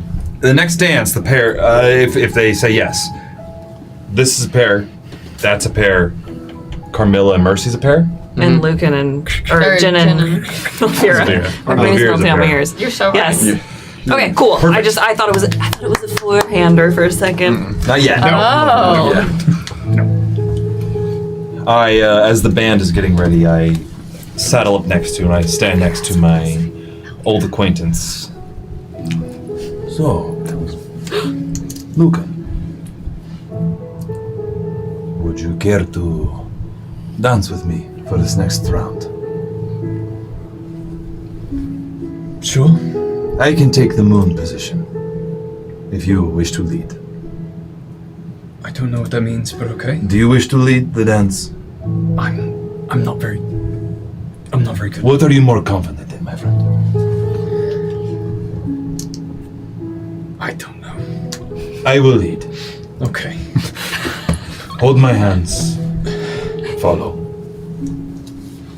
Okay. Now you have to do that the whole time? No. As we find our place in the dance floor. Mercy. Camera shifts to Carmilla. What is Mercy doing at the moment? Mercy has finished their dance with Mendax, and some time has passed, and they seem to have gone to get a glass of some elixir, and are milling about, kind of up by the windows that are open and leading to the gardens. As she is milling through the people leading towards the open windows, Carmilla will move in essentially to try and snake behind her so that she does not see Carmilla first but feels her as Carmilla snakes her hand along the small of Mercy's back, letting her thumb rest in the groove in the middle of her back before leaning in closely to her left ear and saying, "Would you like to make a scene with me? We have much to discuss. I'd love to do it in their faces." I've been waiting all night for you to ask me that. Right time and right place, and the time is now, my queen. You'll allow me? I will. You've caught me at a lucky time. Any time I spend with you is lucky. Heading, and if that's up in some level, Carmilla is making a point to walk down slowly, ostentatiously, and in front of other people. Like she wants them to be seen. Roll me a charm check with advantage. And I will roll as Mercy. I was about to say, I'm Mercy gonna need her also help. wants to be seen. Yeah, all Carmi's got is the lowly d6. Do The lowly d6. By four-hander, did you mean four-person dance or jumping between scenes? Yeah. A four-hander is like four people at a scene. Yeah. I'm sorry. Not yet. I thought you were asking if we were doing a four-person dance, and I was like, 4 over 6. Mercy got an 18. Gang! Whoa. Gang! Total 22. Whilst Carmilla is not necessarily familiar with drawing attention in this way, Mercy sees what you were trying to do and takes up that initiation of like, look at me, and all of a sudden a switch flips in Mercy and she becomes the magnet that she is. Great. And light, not literal light, but you know when people just have that magnetism and they can just turn it The on? X Factor. Mercy holds on tighter, gives Carmilla a wink, and leads Carmilla down, waving as they go down the stairs to the dance floor. As they hit the floor and Mercy begins to wave, Carmilla will do what she's been waiting to do all night and do her drag race outfit reveal. What? As Mercy waves, she will Carmilla will rip the heavy Imperial brooch on her left shoulder clean off like a Power Rangers morphing sequence. And as the brooch comes off and the toga begins to fall, in theory exposing Carmilla, the rest of the breastplate materializes in along with her full arm armor for her left arm, shoulder gauntlets and everything else. She then, again, Mighty Morphin style, takes that Imperial brooch, clink, sets it in the belt, the heavy sort of diarchal symbol belt. And as the symbol lodges into the setting, clink, clink, the Imperial sigil pulls the weight of it down, so the diarchal symbol closes above it, making the Imperial sigil lower than the diarchal one, and causing that belt to then sink into Carmilla's hips, making what was the bottom of the toga flare out to billow like a dress when they dance. You do that, and you hear like several gasps. A couple people drop glasses. Where's Andronica? Andronica, framed as if there was a dais. That is where they are standing. There's like a couple steps up from the dance floor, and they seem to have turned away from the windows toward you all, and they are frozen. It's eye contact through the entire sequence, and the second the dress is in shape, she will not look Andronica in the eye for the rest of the night. You can feel Andronica's eyes on you the whole dance. A big fuck you, Andronica. Rafa and Dulcamara. As Rafa has just taken Amara into an embrace, she'll very softly into her ear say, "Would you like to dance? I think it's worth showing off this marvelous look of yours." Do you really like it? Why would I say I did if I didn't? I don't know, maybe to not hurt my feelings. And I'm super, super late. It's okay. You showed up. It's a beautiful color on you. Thank you. Now, if you like, I have been itching to share a dance with you. Did you wait for me? I've been a bit preoccupied, but I've not set foot on the dance floor until you came. It might help me feel less shaky to be in motion. And to be held. Take her hand, lead her out. Jen. As in that same sort of motion of Amara dispersing, everyone sort of moving in their own directions as we sort of mimed that sort of take through downward, I just get the sense that you are owed more than a dance this evening through your family, the situation at hand, the sentiment I got at the duel. Whatever has brought you here, I hope this is a little comfort. Tell me about that time travel stuff. And sort of as they begin the dance in what exactly would you like to know? Camera shifts. How I would like to play this. And if you all don't want to do it this way, we can do it a different way. It's different than the bouncing between thing that we did because there's 4 couples. Yeah. So, but I know that you are all generous scene partners. And so what I would like to do is kind of play, how do we feel about playing like a popcorn version of this? Where energetically, when you see a pause in your conversation where you could throw the camera ball over to somebody else, you do that. Love it. How do we feel about it? Love it. Love it. Do we want to play in the space that way? Yeah. Sure. Let's do it. Yeah? Let's try it out. Okay. I have one. My one thought is go a step further. Oh. This is at one of those dances where the couples change and they come back to each other. Ooh, that's fun. I'm gonna break My brain. up. My brain. Hey, it may fuck our brain, but like, that's way not. but like, we're thinking country dance. Like country dance is like, oh, now to the next one. But is it like? Yeah, you're the If you're the dance master, You're the band. You're the call the switch. Ruff Let us know will when not the dance partners with have to switch. Like, is that something we all like? That's so fair. Which is awesome. No, like she simply will not. Which is awesome. Like, we're awesome for the scene. We'll commit the and then it's like the oh shit, and then go find another part. Like I love that's fun. We'll commit the faux pas. All right, so Because see what you got to and say, because your selfishly- dance partner might walk away. That lets me talk to almost everybody. If we're talking about efficiency in that sense, Fucking gorgeous. Okay, we're gonna try this. Cinema. We're working in draft here. So are we saying we're panning like when we're? I'm kind of confused, I guess, with how you envision this happening. Are we, when there's a lull, saying, okay, camera now pans to, or are we just energetically? I will say when the people shift. Okay. We're still doing the popcorn game. Okay. Is that clear for everyone? But I feel like it can be open to like, oh, we shift, and I want to have this conversation. Sure, or I I want just to talk didn't to know you. who is doing the shifting. Yes, I will shift. The people. Thank you. We're going to start with Lucan and Father Joaquin. Happy. As the music begins. So, it has been a moment since we have had the time to talk. I thought this was rather an appropriate time. It's been quite a few moments, actually. Yes. How have you been enjoying the festivities? The festivities have been enlightening. For you? Enlightening's a word for it. Speak on that.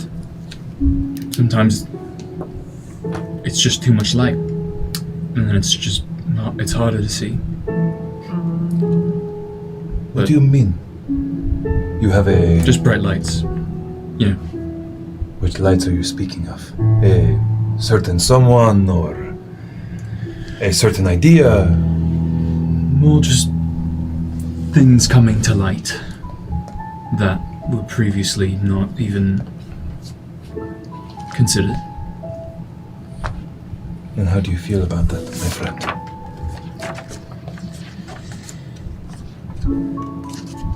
I think I'll take a page from your book and not give any straight answers.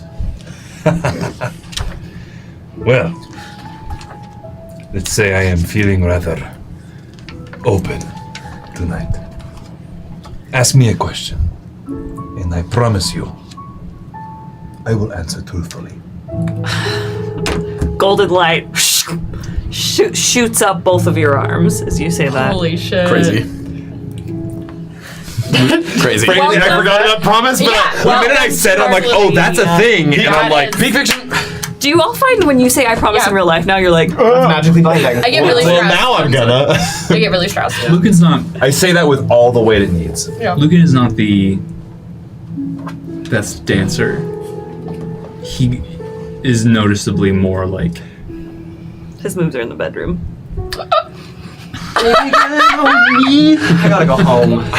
Can I roll a nimble to see how I can help? What I'm saying is, the fact that the promise magic just happened, there is a distinct like.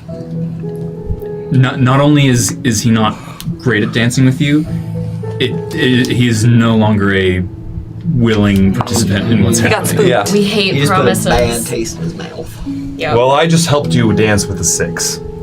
Perfect. Thanks. Yeah. Yeah. Out of 6, let's be It clear. is hard to dance in the outfit you're wearing. Yeah. Maybe it's your fault. Just wait. I have an idea.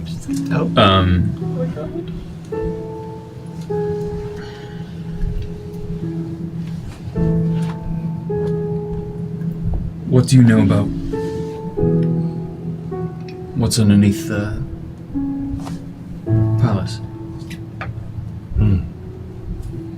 That is a good question. This is a question. You want? Can I come over to you and whisper what I can say? The mics will pick it up. Sure. But I love it. Take a trip around Whisper. In the meantime, Cameron's gonna bounce somewhere else. Cool. Well, what he does is gonna Dolkamara and Rafa, you're up. Wait, you want me to whisper in Get in the corner. Get in the little cuck corner. Oh, this is Get in the corner. It's time for a cuck. What is happening? Oh, is this what You this two is? go. Woody, I over there. missed you. Okay. Miles, be hot. As the dance is starting, Rafa will take the leading position, but it's not to like lead. It's Yeah. So we'll start the dance. I feel like this might be a silly question, but are you all right? Just shakes her head no. Do you want to But talk it's- about it? No, you made it.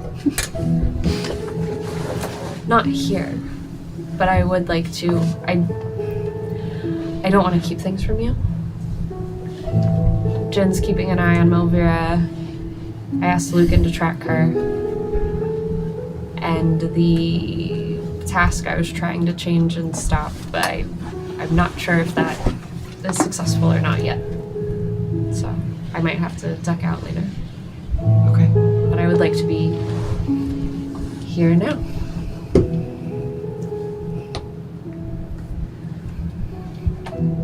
How was the rest of your day? It was a lot. Why? Just been trying to figure out some things. And at that, she glances wherever Mercy and Carmilla are dancing at this point. Scene shifts. I love it. Beautiful. Nice. Or smooth. Smooth. It's a slow dance, right? Slow dance. Carmilla will, for the most part, until specified, is going to sort of live with her head kind of off to Mercy's side to speak right into her ear. You will have no idea. You have no idea the things I have seen in the past day. I have so much to tell you, and so little of it can happen here. But let me see. I am through being told what to do by my nation. I may be through with my nation entire, but I am well ready to be used by you if you are ready to be used in turn.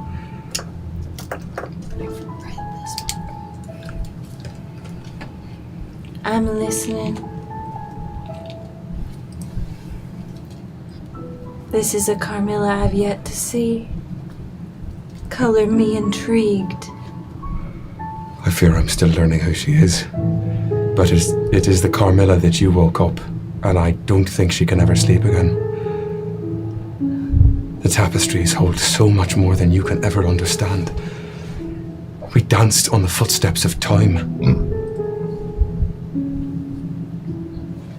History is malleable. Things that are now may not need stay that way. You're sure? No. I can be sure of nothing now. Save for the fact that my nation can hold no tie to me anymore. Not like it did.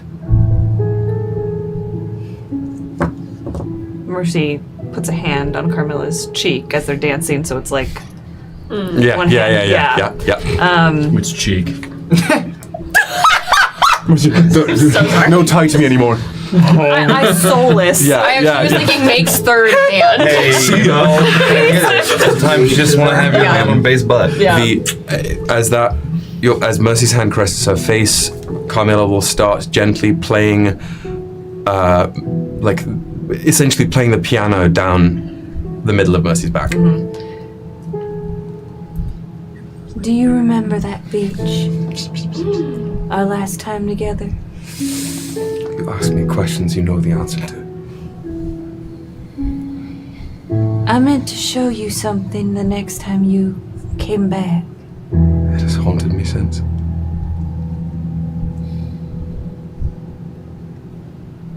It's puzzle pieces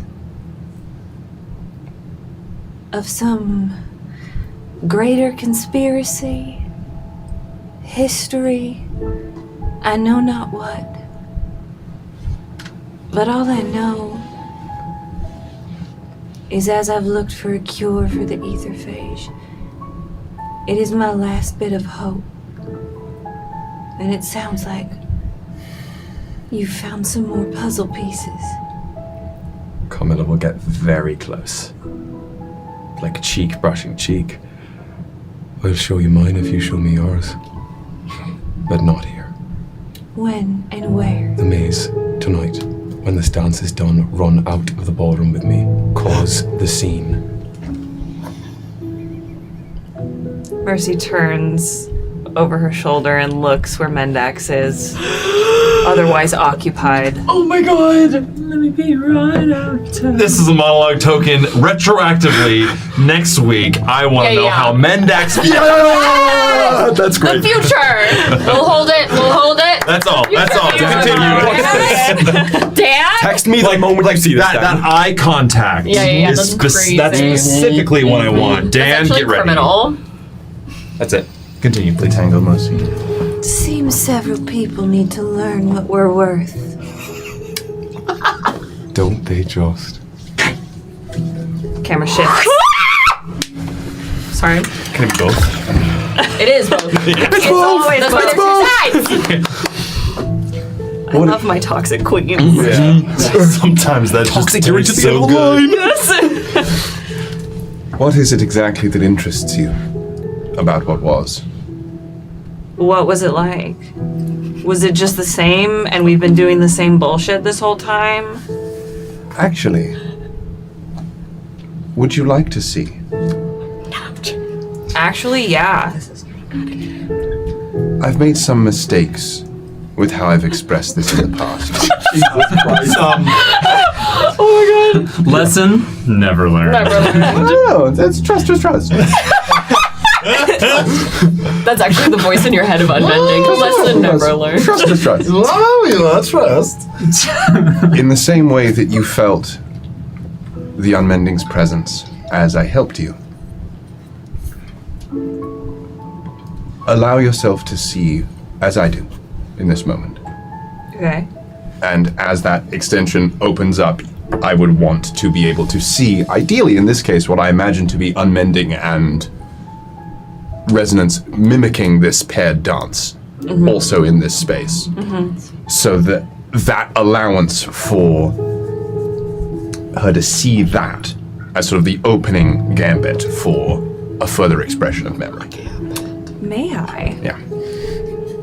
Instead of them being in another space, it's like they are in the positions that Jin and Melvira are, but slightly larger, like almost as if there's like a ghoulish, but it's not scary, a ghoulish ether, like magic coming off of both of them in the form of those two beings. Yes. And for the first time, Melvira can see it. Absolutely. I think it would be resonance, sort of keeping what we were saying earlier, resonance helping, keeping her afloat and unmending above Jin. The time in the past helped me see this way. A world unfettered by the walls that now stifles such vision. From those tapestries Stolkamara was talking about. It's where they saw, but I was there, in earnest. I still am unclear how I got there. Can you teach me how to do this? To see? To use my magic in this way? I can try. I don't intend to, or rather, I don't pretend to be as good a teacher as the teachers I had in the past. But I can try. The first thing I was taught is treating your magic as the companion it is. I saw you in the duel. The title of the Tigress does you a disservice even. Excuse me? I would not imagine it expressive enough for what I saw, what I felt. And sort of he hears himself say that. That came out wrong. And as that is being said, it would pivot. Perfect speak fiction. There's like another hoe obsessed with me. That's not. I think with that, I think it would move honestly to Dulcamara and Rafa probably as they pass one another, and Jin probably catches sight of that dance occurring. Why? What did they do to you? Nothing to me, but I don't know how much I can say to you right here, right now. But I know that we can't trust Mendax, and we can't trust Mercy, and I'm questionable about anyone else who might be close to them, and looks at Carmilla at that. Leans in closer. So like lips are as close as you can. Yeah, lips are to your ear. Hot. Trust them less than we do at a normal, everyday level. Gets right close to your ear as well. We can't trust them at all. What did Mendax do? What did Mercy do?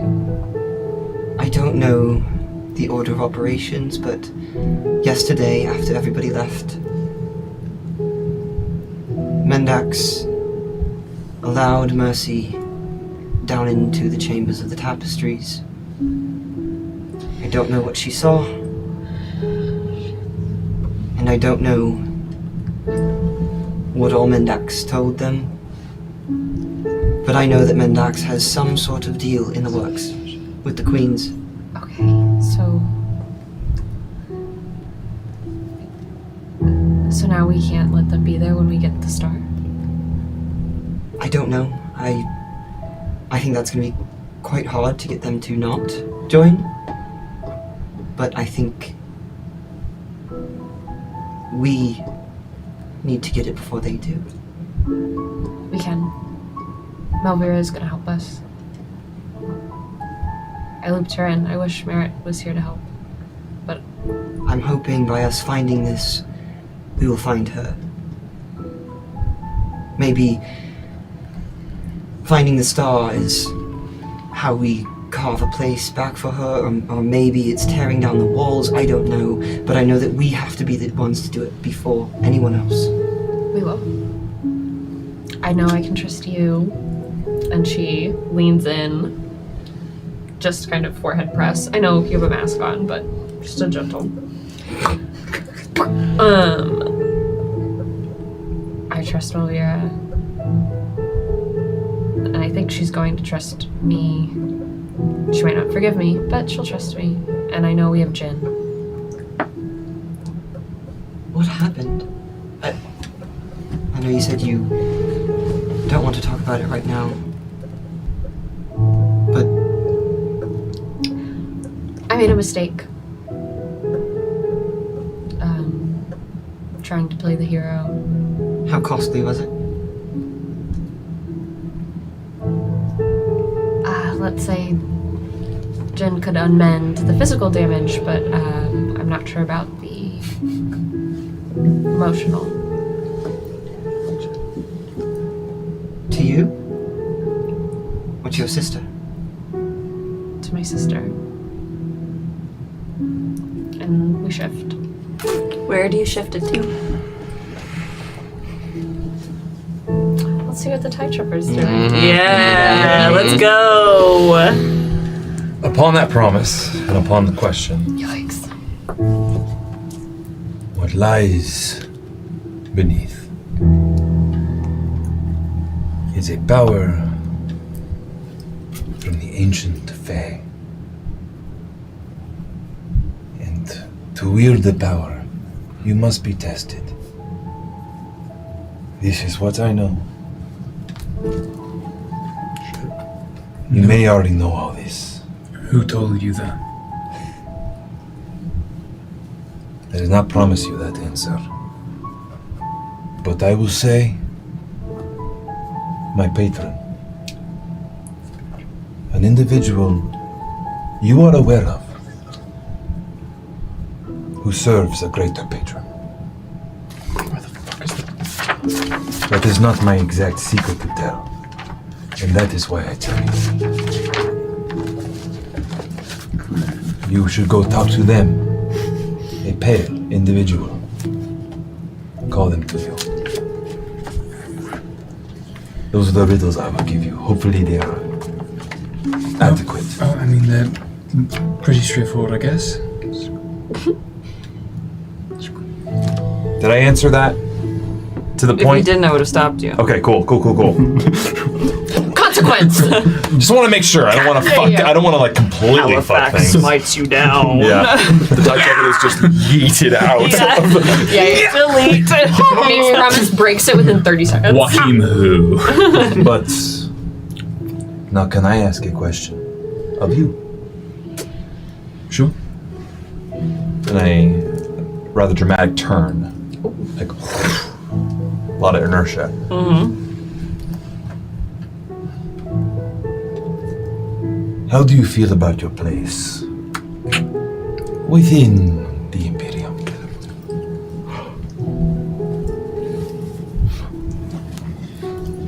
Your secret is safe with me, I swear.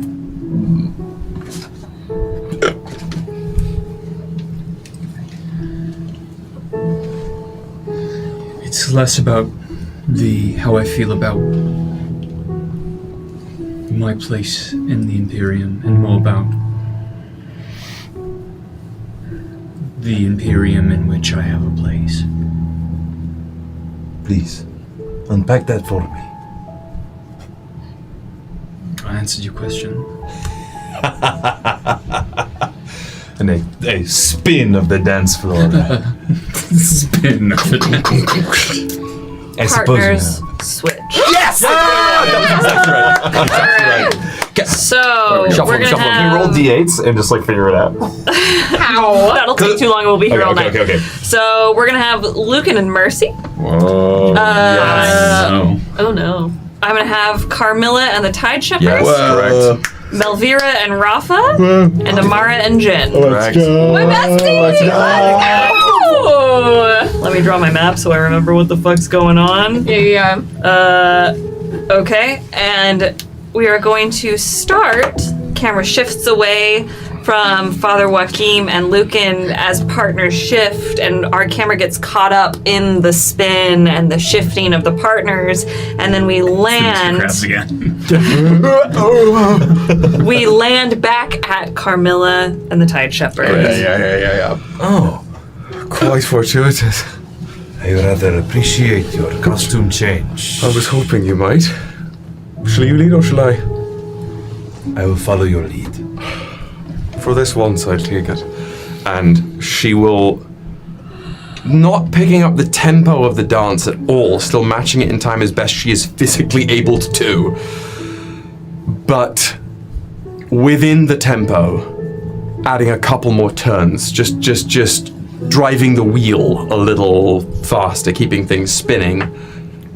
If anything, to keep eyes off of the pair of them. To make sure that they are not where eyes want to land. I know you warned me not to be as flashy as I could, but I just couldn't resist. I want many things. I do not control them. Nor should any of us. Aye. It goes well. I am pleased. It is, however, not to my pleasure on which you should work. Nor would I. But it is a great example, you said. In what way? One that I, for a long time, disparaged or looked askance from. But you operate as only you can. Whatever nation you purport to be under, you are the Tide Shepherd. You are Father Joachim, and that is aspirational. Something I am learning to consider aspirational. I have a question for you, but to answer that, our future will not rise from the ashes, but from the depths of a flood. Slow, methodical, to strangle the structures that are in front of us to a brand new world. But the dance is not fast enough for you to speak to me like that. You make me jovial. However, I can't help but notice your attachment to your previous dance partner. Certainly. Speak to me. Spill that tea. Speak on it. Queen. My Tell actual me title in the comment is Chismoso. How does... I understand yearning. I see it plainly in every beat of your heart. However, I do not yearn just for the woman she is, I yearn for the woman she makes me. And who is that woman? My own. One unaccustomed to being. One with no interest in orders for orders' sake. She makes me a woman that hungers for things, not just herself. I celebrate that for you, my friend. But I ask you one question. Will you follow her orders blindly? Or would you follow your own? I will tell you as I told her. I am ready to be used, if she is. I have no illusions as to how this world must work until it has been well and truly flooded.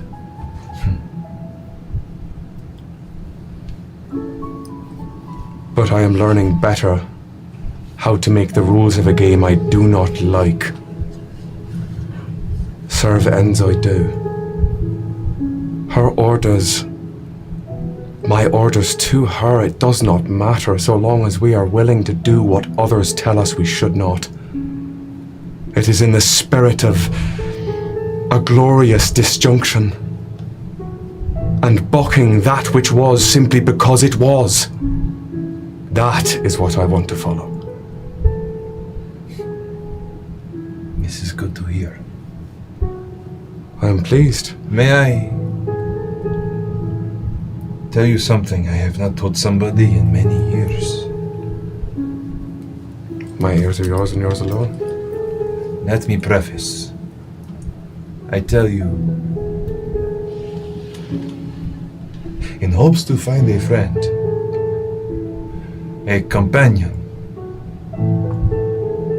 to go through about this future together. Put a hand on his face. Presses into it.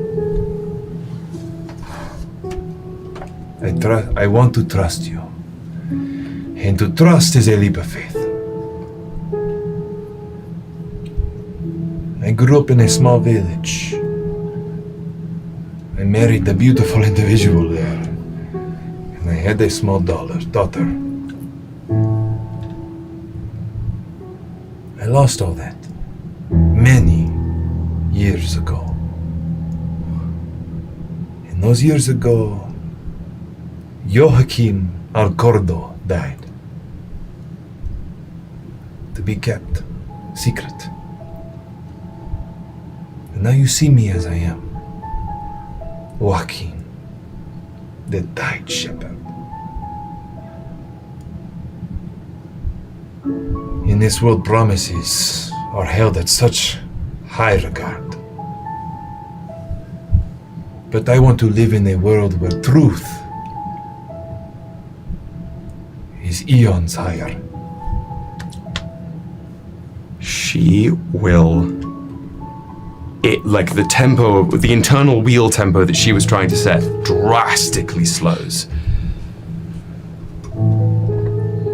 For as long as I live, so too will Joachim and all those he carried with him. In a world with no borders and no promises. After this wedding, whatever comes, I hope that myself, you, and yours, eyes darting towards Mercy, can sit and have tea in a productive conversation. I wait for that day like nothing else. Joachim. Carmilla. Fuck Me. Camera shifts. Where's it shifting? It's gotta shift to Mercy. Has to. Hot. Golden flame. Big. Fancy meeting you here. You could go see. Do clean up nicely. You look just as good as you usually do. Put her in a body bag. I have a question for you. It seems everyone does. Would you like to lead? Is that your question? I lead everywhere else. You go right ahead. Lucan internally. Fuck. I don't know how to do it. Lucan is going to try his best, and he is going to. He's going to turn it on a little bit. Okay. Nice. He's going to try to dance. Nice. Let's Serious business. Your companion, or shall I say, Knight Commander, says you're a bit unhappy these days. Is there anything a monarch can do to help? What is it exactly you can do for me?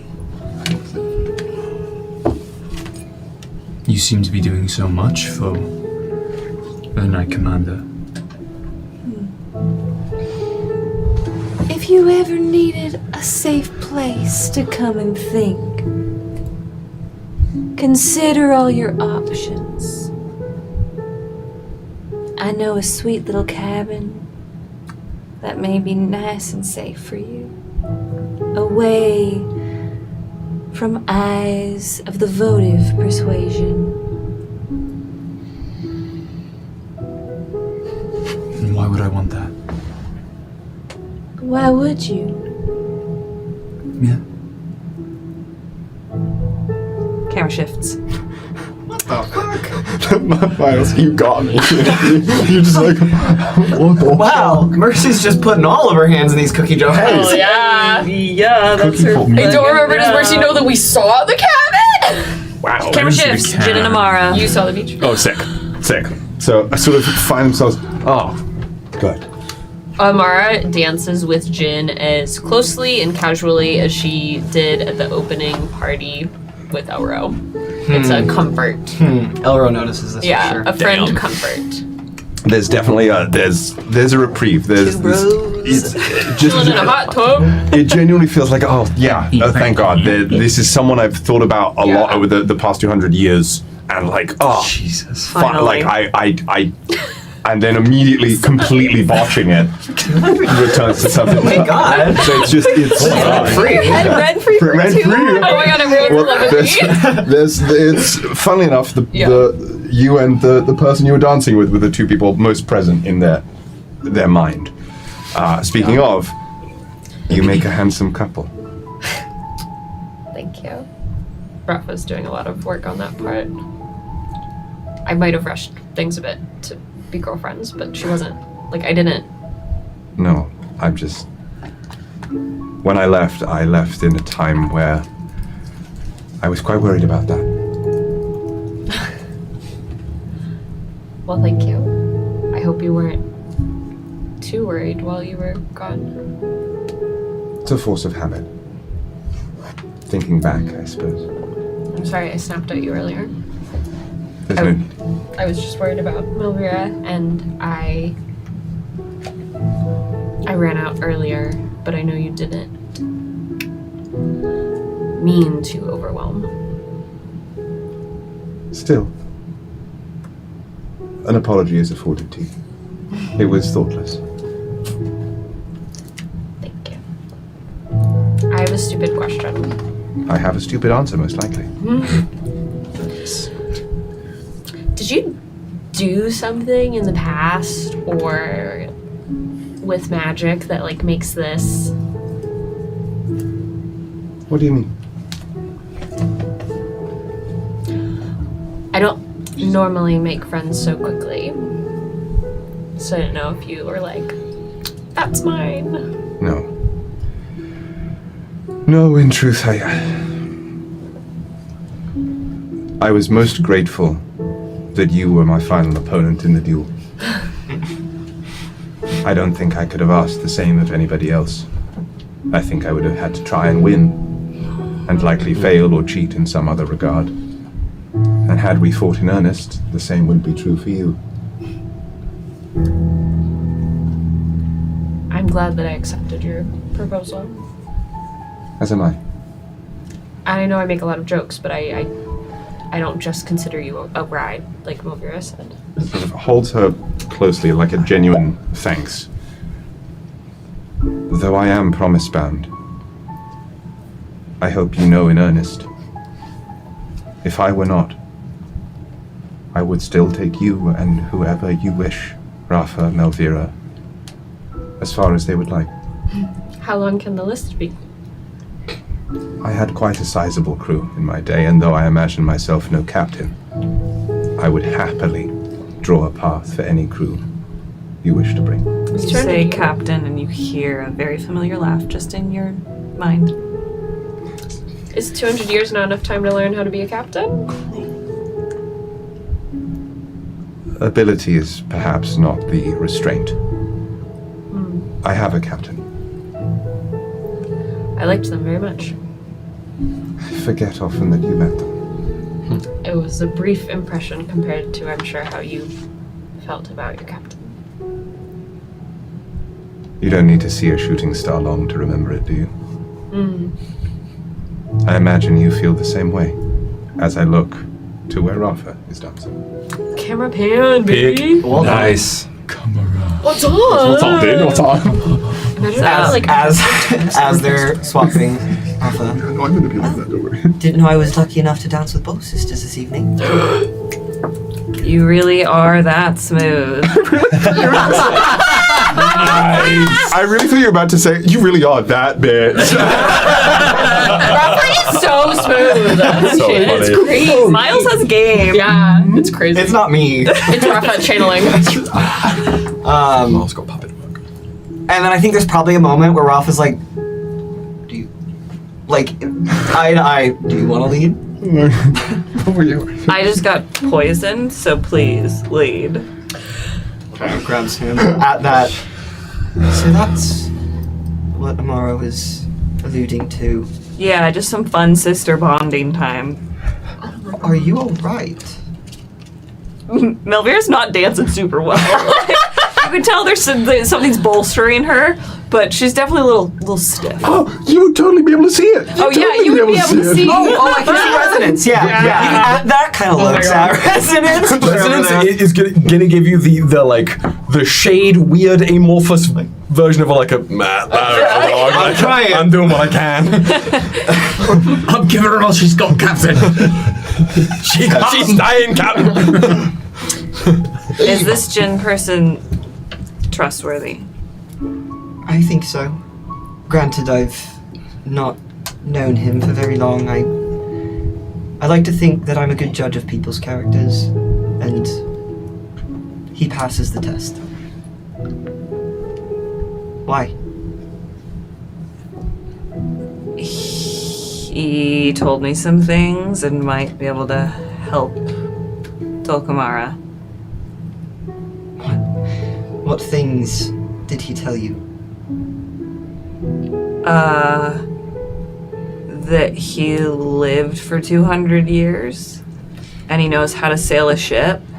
Well, we all kind of do, actually. What? It's a long story. We weren't there as long.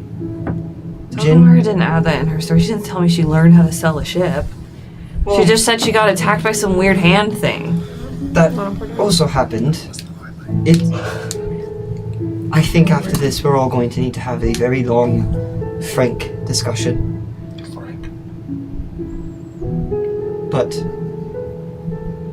I think it's safe to trust Jinn. So after tonight we're done with secrets? I'd like to be. Cool. Would you?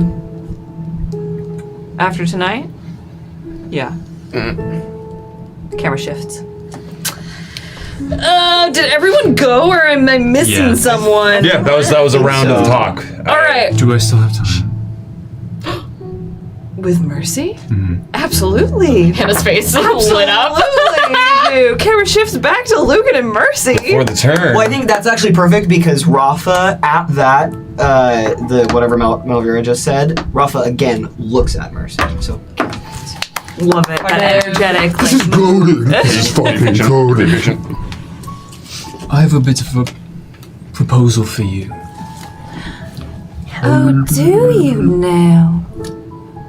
He spins her around, pulls her close, and cheek just gently on Oh my God. hers.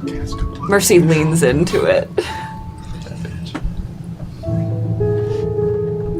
Convince me, right now,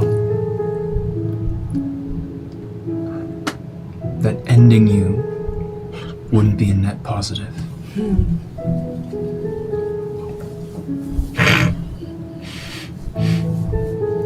Don't you want to know the secrets I have?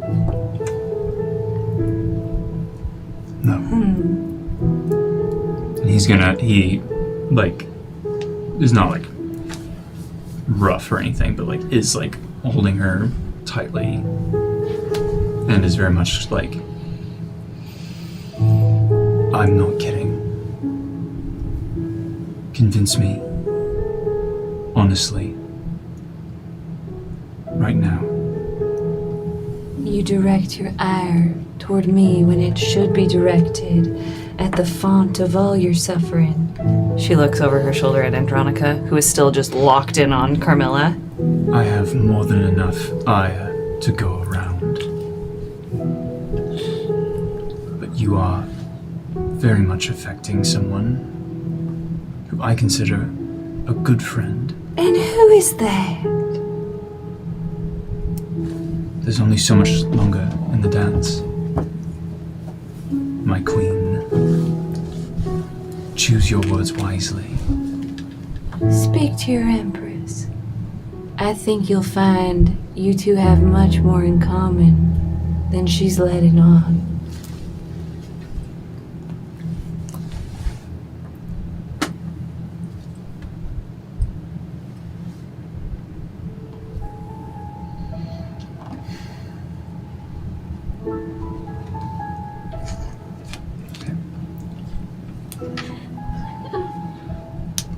Can I play a monologue token, please?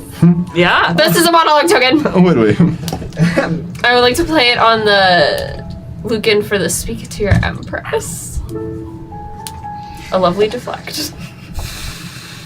Not a deflect. Genuine.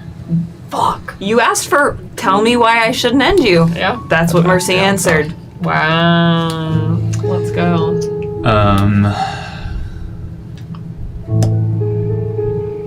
Lucan is one, kicking himself a little bit because he's very much like, damn it. That usually works. I'm not in the league of like conniving and posturing as some of my fellows here.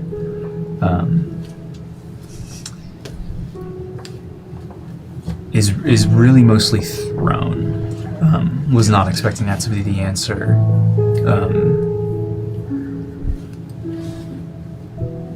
Pictures of a younger Andronica sitting on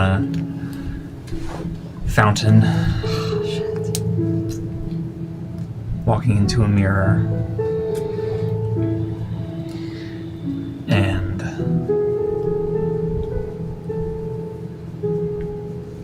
yeah, he's the most overwhelming feeling in the moment is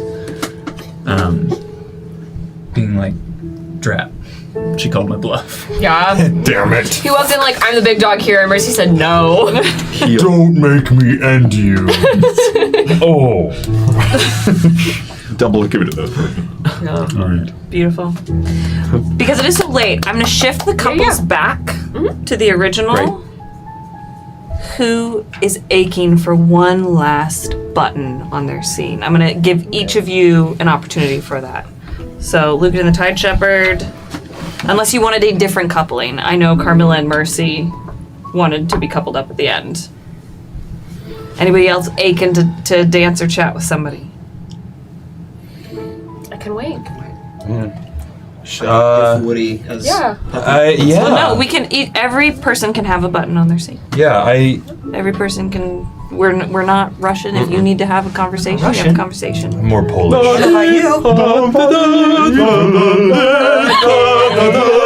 No! The neighbors. Our neighbors. Yeah, I like to put a button on our conversation. Kiss. What? What? Not yet. Plow like a field, brother. Oh my god! I'm more of a rice, terraced rice paddy. Floodplains. Water. Oh my god. Wet. He's the Tide Shepherd. Yeah, that's so fair. Gas. Coming back to my old friend. I would wish for you to lead now. As we come back together. I believe you can. Thank you. Do it. Okay. All right.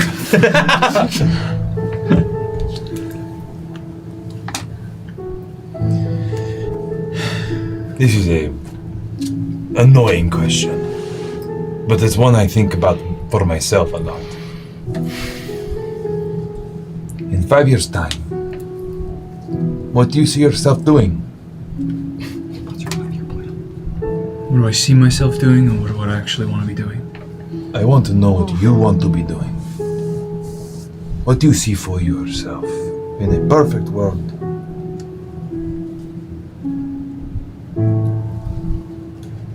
I can monologue to myself. We see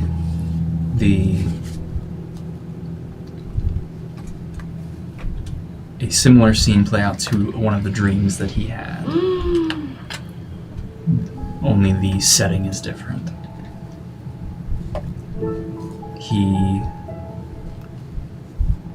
isn't really thinking 5 years, I guess, but more just kind of into the future. They are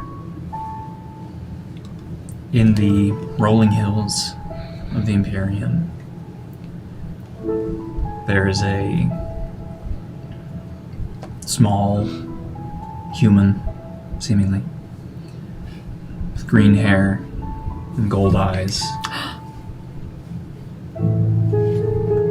running around. Lucan is seated, book in his hand, long forgotten. Casca and Mio are approaching from wherever they had gone off to.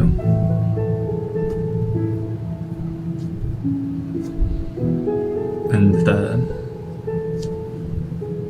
breeze just keeps everything in a soft stillness. Sun beating down. And all he says to the Tide Shepherd is, someplace quiet.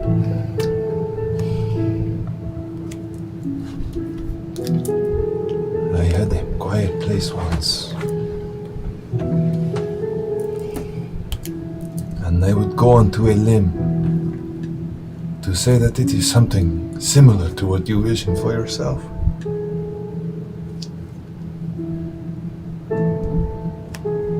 The people in which you serve and the people they work against took that from me. And my friend, I promise, I say this with all earnesty. You gotta finish the fucking promise first.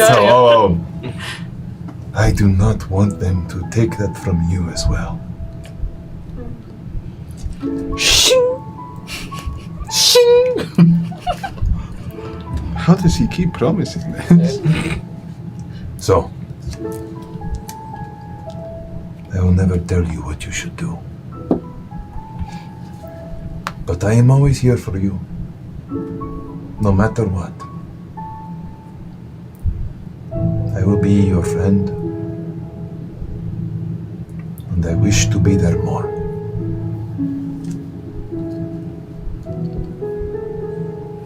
Thank you. No. Okay, never mind. I need no thanks. I simply only want to be your friend. And for that, there is no thanks.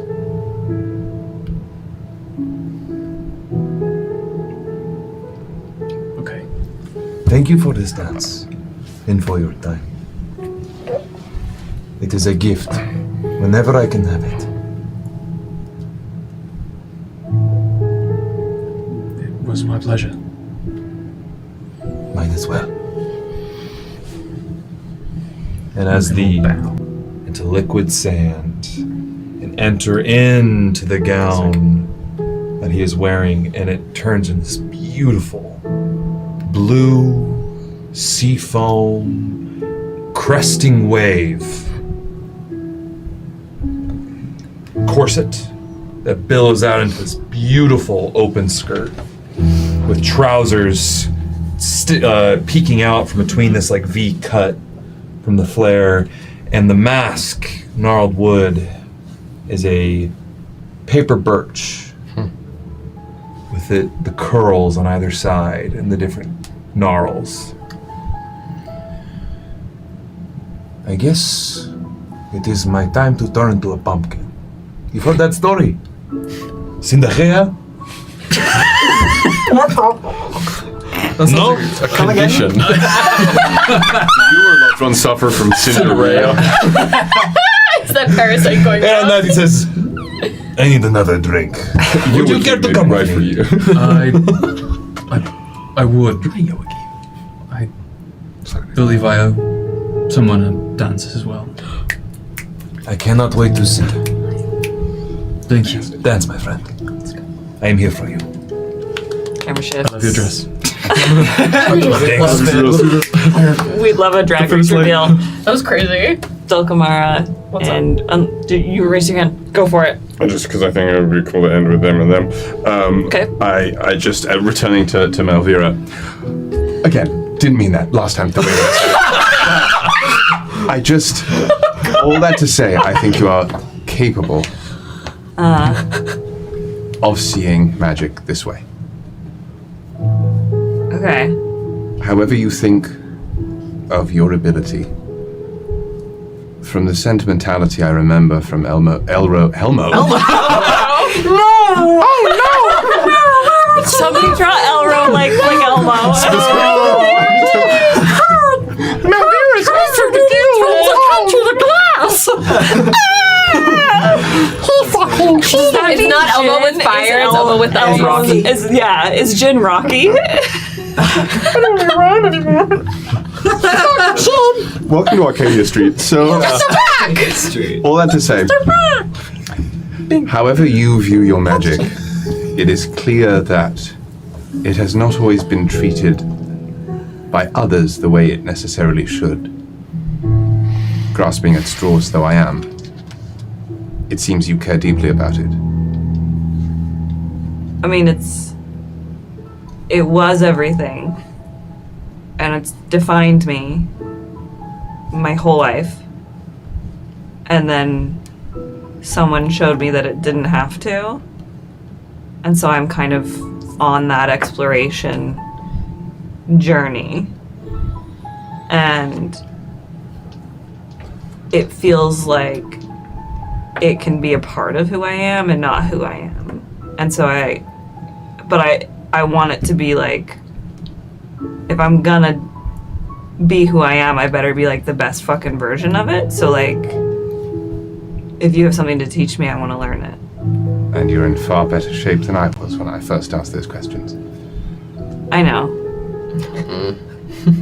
Then I suppose with your confidence in this regard, I'll skip the first couple lessons. As you can see, my companions above me. Place yours in my place.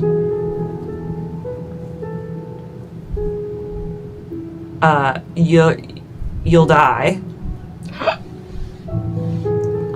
I trust you not to do so. I don't mean set me on fire. More so. I already did that. That is true. Perhaps as a favor to me. See what you can do. Like you said, it's important to you.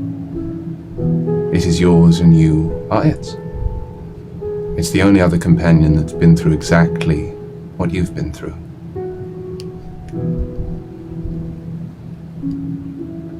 Okay. Give it a go. Elvira closes her eyes.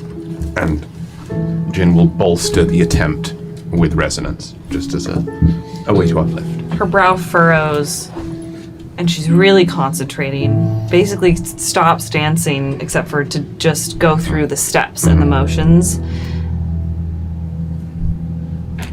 Come on. Anything I can do to assist, let me know. Roll me a magic check. Come on, baby. 18. 18? That's fucking good. Okay.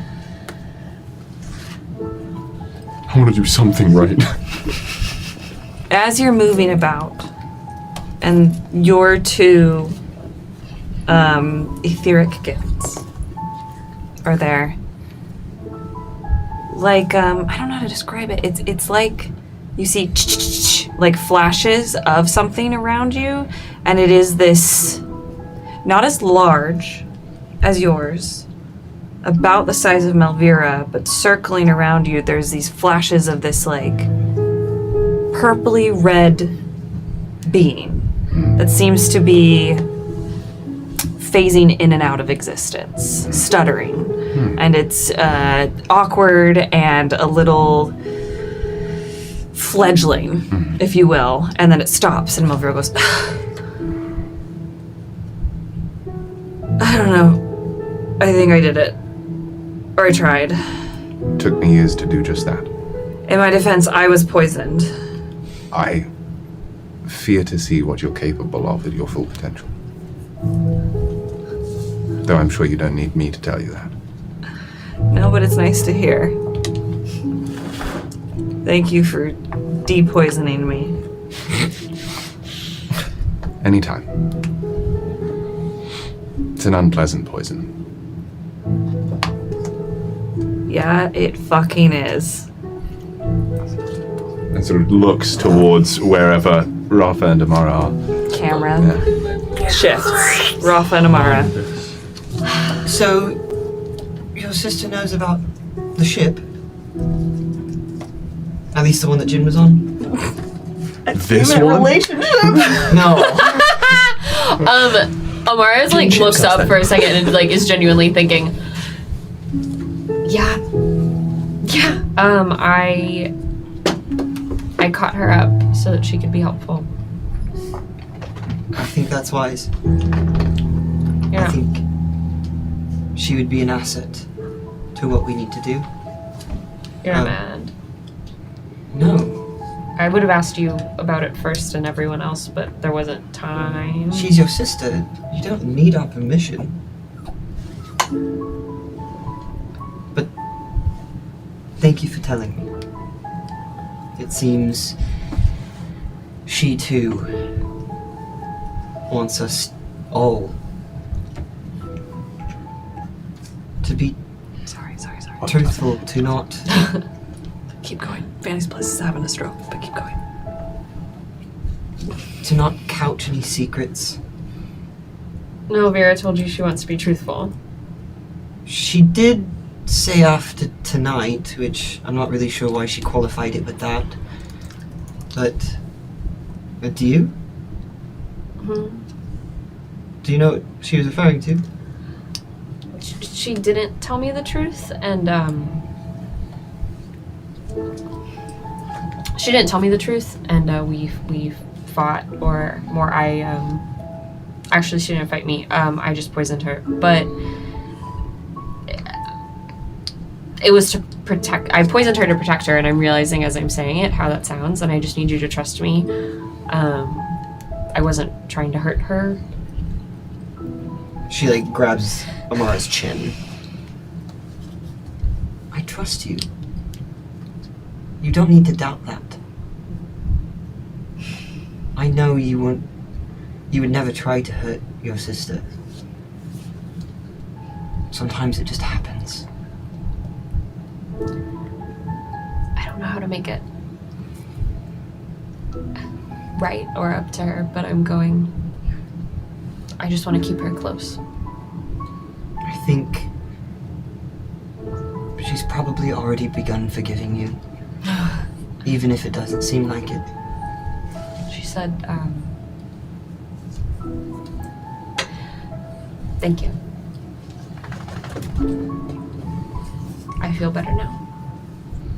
As much as I can. Good. Can I look at you for a moment? What have you been doing this whole time? No. She lifts up the mask, the like fabric mask. She like lifts that her up. Sia mask? Yeah, her Sia mask. Yeah. That's what I've been saying the entire time. Why would you say that? So fucked. It's just hair. That's what I'm imagining. With one hand on your shoulder. Amara's gonna look at Rafa through the worry stone. Fun. Just for a moment. Just to feel safe. You look at Rafa through the worry stone.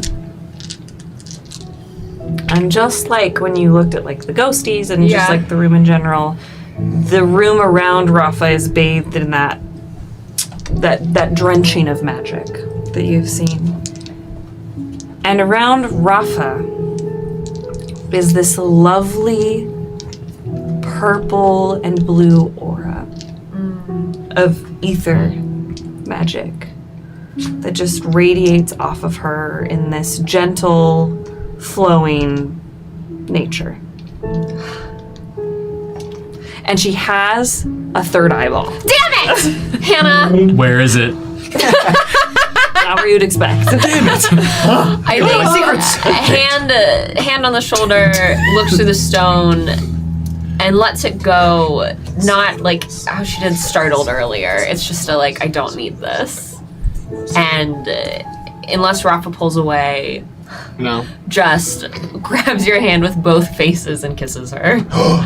With both faces. Grabs your hand with both faces. I'm here. A hand in the face is worth two in the brain. Hold on, I can do it. When you said the flower of death, I didn't think you meant Audrey too. Reverse. I can do this. She grabs Rafa's face with both hands and pulls her in for not an aggressive, but not a gentle kiss, a fierce kiss. A kiss of relief. Hot. I think that's when we turn and see them. Oh! Nice. Good. Melvira just turns back to you and smiles. Nice. I love it. Because I think Rafa's amused, but also slightly confused as to why you're looking through a looking glass, essentially, to look at her. I'm the Monopoly guy. Yeah. So she's like, my girlfriend's so pretty. She's like, maybe this is just what she needs right now. Like, let her do her thing. So understanding. And then, so I think it's a genuine moment of just like, oh, why are you being silly? And then, Oh my god. I love my life. Very well, thank you. Speaking of. As that happens, and then the camera goes to Jin and Melvira just kind of like ogling them. And then it will shift finally to Carmilla and Mercy. Carmilla does not rejoin the dance.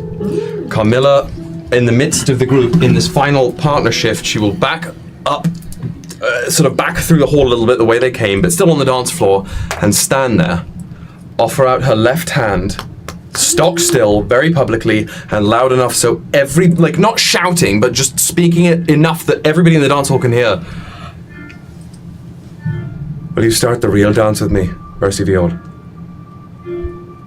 It would be my honor. allow me to lead once more. And the second their hands touch, like the old story Joaquin mentioned, they run dashing out of the ballroom and out the double doors. You run past Andronica, and Andronica tries to like almost stop you, not grab at you, but stop you, and then schools their expression for a moment, and the rest of the ballroom watches as a set of double doors that have not been thrown open are thrown open Gondor style, as the queen of the diarchy and the commander, the knight commander of the Imperium, leave the masquerade in a scene. We would like to play a monologue token. After you.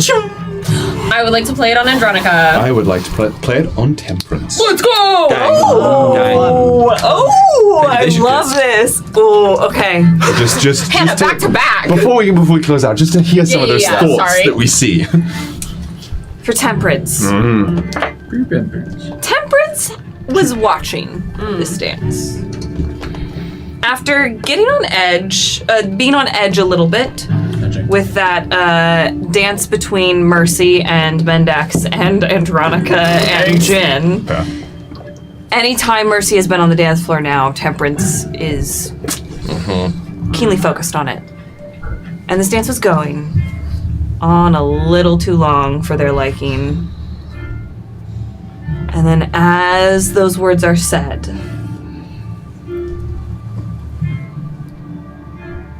she better know what she's doing. If she spills our secrets to her and then it blows everything up, we'll just be repeating the same goddamn mistakes as our predecessors. For Andronica. Let's go! I love Temperance. I do too. No one's trying to swerve. For Andronica. As she watched this dance, this syrupy heaviness laid upon her heart. At the same time, an anxiety of which she has only felt a few times in her life. She felt it when she learned of the relationship between Mercy and Carmilla. She felt it when she learned about her friends' deaths. And it is that fear of losing a loved one.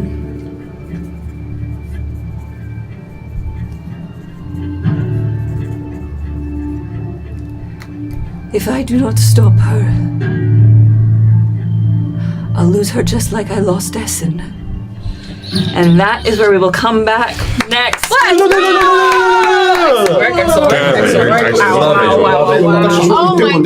god. Please. Can I ask one last thing for Absolutely. a Tide Shepherd? And a resolve token. Just throw it. As that monologue token hits and that thought hits, her eyes go across the ballroom, and I've made my way back to the cocktail table, and Tide Shepherd just has a smile on his face, makes eye contact with Andronica, toasts, and takes a sip. That's my goat! That's my Camera pans up and out, focused on the Tide Shepherd and Andronica looking at them. And we go up above the palace, out into the gardens, and we see Mercy and Carmilla making their way to the maze as the rest of our ensemble of people continue the masquerade.